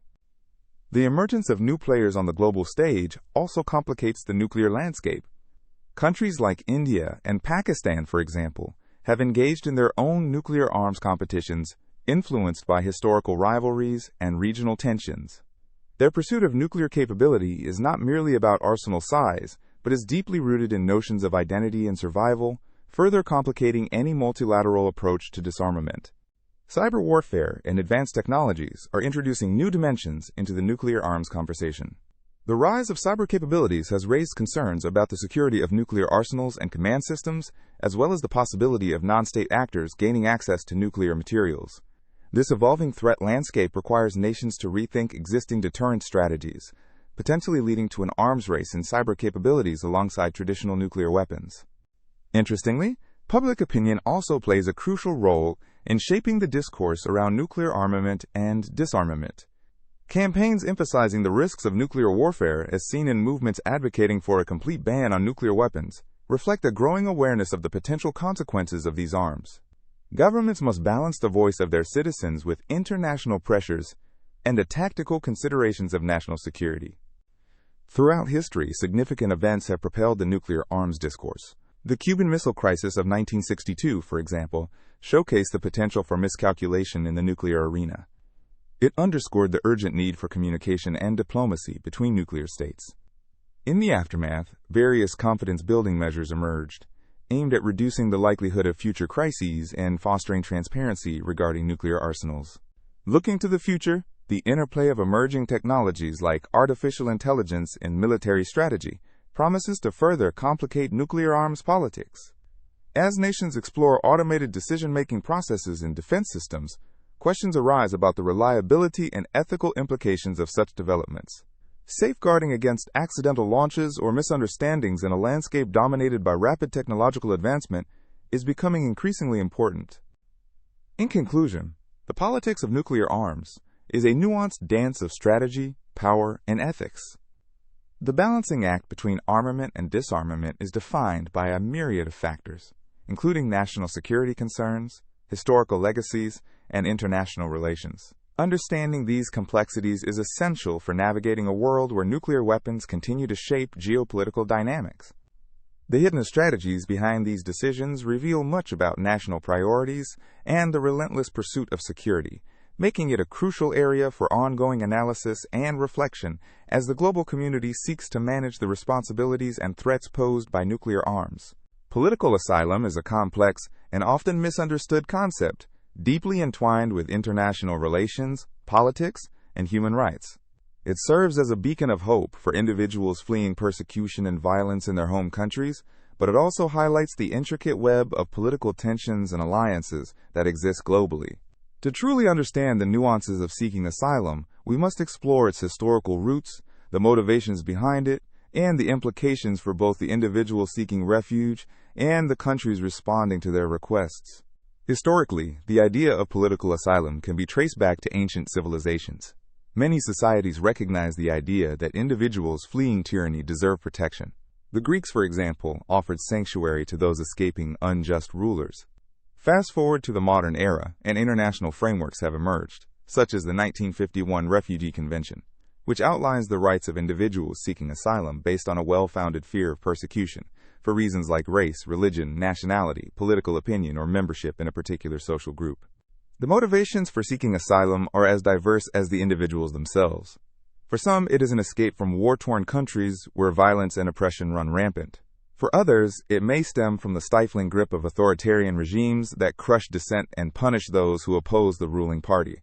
The decision to seek asylum often involves immense personal risk, requiring individuals to leave behind their homes, families, and communities in hopes of finding safety and freedom elsewhere. As individuals navigate the asylum process, their stories often reflect the broader political landscape. For instance, during the Cold War, many individuals fled Eastern European countries seeking refuge in the West, where they hoped to avoid the reach of oppressive communist governments. In those cases, the response of Western nations was not only shaped by humanitarian concerns, but also by the political desire to provide a refuge for those opposing Soviet influence. This dynamic often resulted in a complex interplay between political interests and humanitarian ideals. In contemporary times, the quest for asylum can reveal underlying geopolitical tensions. For example, individuals fleeing regimes in countries like Syria or Venezuela demonstrate the stark realities of political dissent and economic collapse. Syrian refugees escaping a brutal civil war and government repressions often find themselves caught in the middle of international disagreements about how to respond to the crisis. Countries that share alliances or strategic interests may have differing approaches to accepting refugees based on their political relations with the country from which these individuals are fleeing. Political asylum can also highlight the power dynamics between nations. Countries that are perceived to have strong democratic institutions may present themselves as more open and welcoming to asylum seekers, while nations grappling with their own political issues may adopt restrictive policies. This can create a paradox where individuals seek asylum in nations that have historically supported human rights but whose current political climate may be more uncertain. The asylum process can thus act as a litmus test for a nation's commitment to its own democratic values. The relationships formed through political asylum are equally intricate. Nations negotiate asylum agreements and processes, often driven by political or economic considerations. For instance, a country may increase its asylum intake from a particular nation to strengthen diplomatic ties or to exert pressure on another nation to change its policies. Conversely, countries may also close their borders to refugees to consolidate political power, appealing to nationalistic sentiments within their populations. Critically, the experience of the asylum seeker is shaped by the policies that govern the process. These policies can be influenced by local political climates and the ideologies of governments in power. In some instances, the media coverage of asylum seekers can sway public perception and, consequently, the policies that govern their acceptance into a country. A surge in unflattering media portrayals can lead to an increase in xenophobia and stricter immigration controls, while heartwarming stories can galvanize public support for more welcoming policies. The intricacies of political asylum also shine a light on the challenges faced by individuals once they arrive in their host countries. Even after a successful refugee journey, one may encounter cultural and social obstacles, often feeling isolated in an unfamiliar society with its own set of expectations and norms. The road to integration can be fraught with difficulties, from securing employment to learning a new language, all while grappling with the trauma of their past experiences. Moreover, alliances between nations can significantly impact the path of asylum seekers. Bilateral agreements, for example, can make it easier for individuals to find sanctuary in allied nations, while adversarial relationships can lead to tighter restrictions and non-cooperation in asylum matters. The global landscape is continually shifting, often influenced by economic factors, trade agreements, and military alliances, which in turn shape the policies that govern asylum. As we examine the intricacies of political asylum, it is crucial to recognize that it reflects the broader societal values and ethical considerations surrounding human rights. Each story of asylum carries profound implications for our understanding of global justice and our responsibility to individuals fleeing peril. It invites us to reflect on how political alliances, conflicts, and ideological divides affect the lives of those seeking safety and dignity. In conclusion, political asylum is more than a legal process. It is a narrative woven through the fabric of world politics, revealing the complex interplay of power, humanity, and morality. By understanding these intricacies, we gain a deeper appreciation for the profound journeys undertaken by individuals seeking refuge and the implications of these movements for our global society. Ultimately, the examination of political asylum urges us to confront the realities of our interconnected world and reaffirms the need for compassion and understanding in the face of adversity.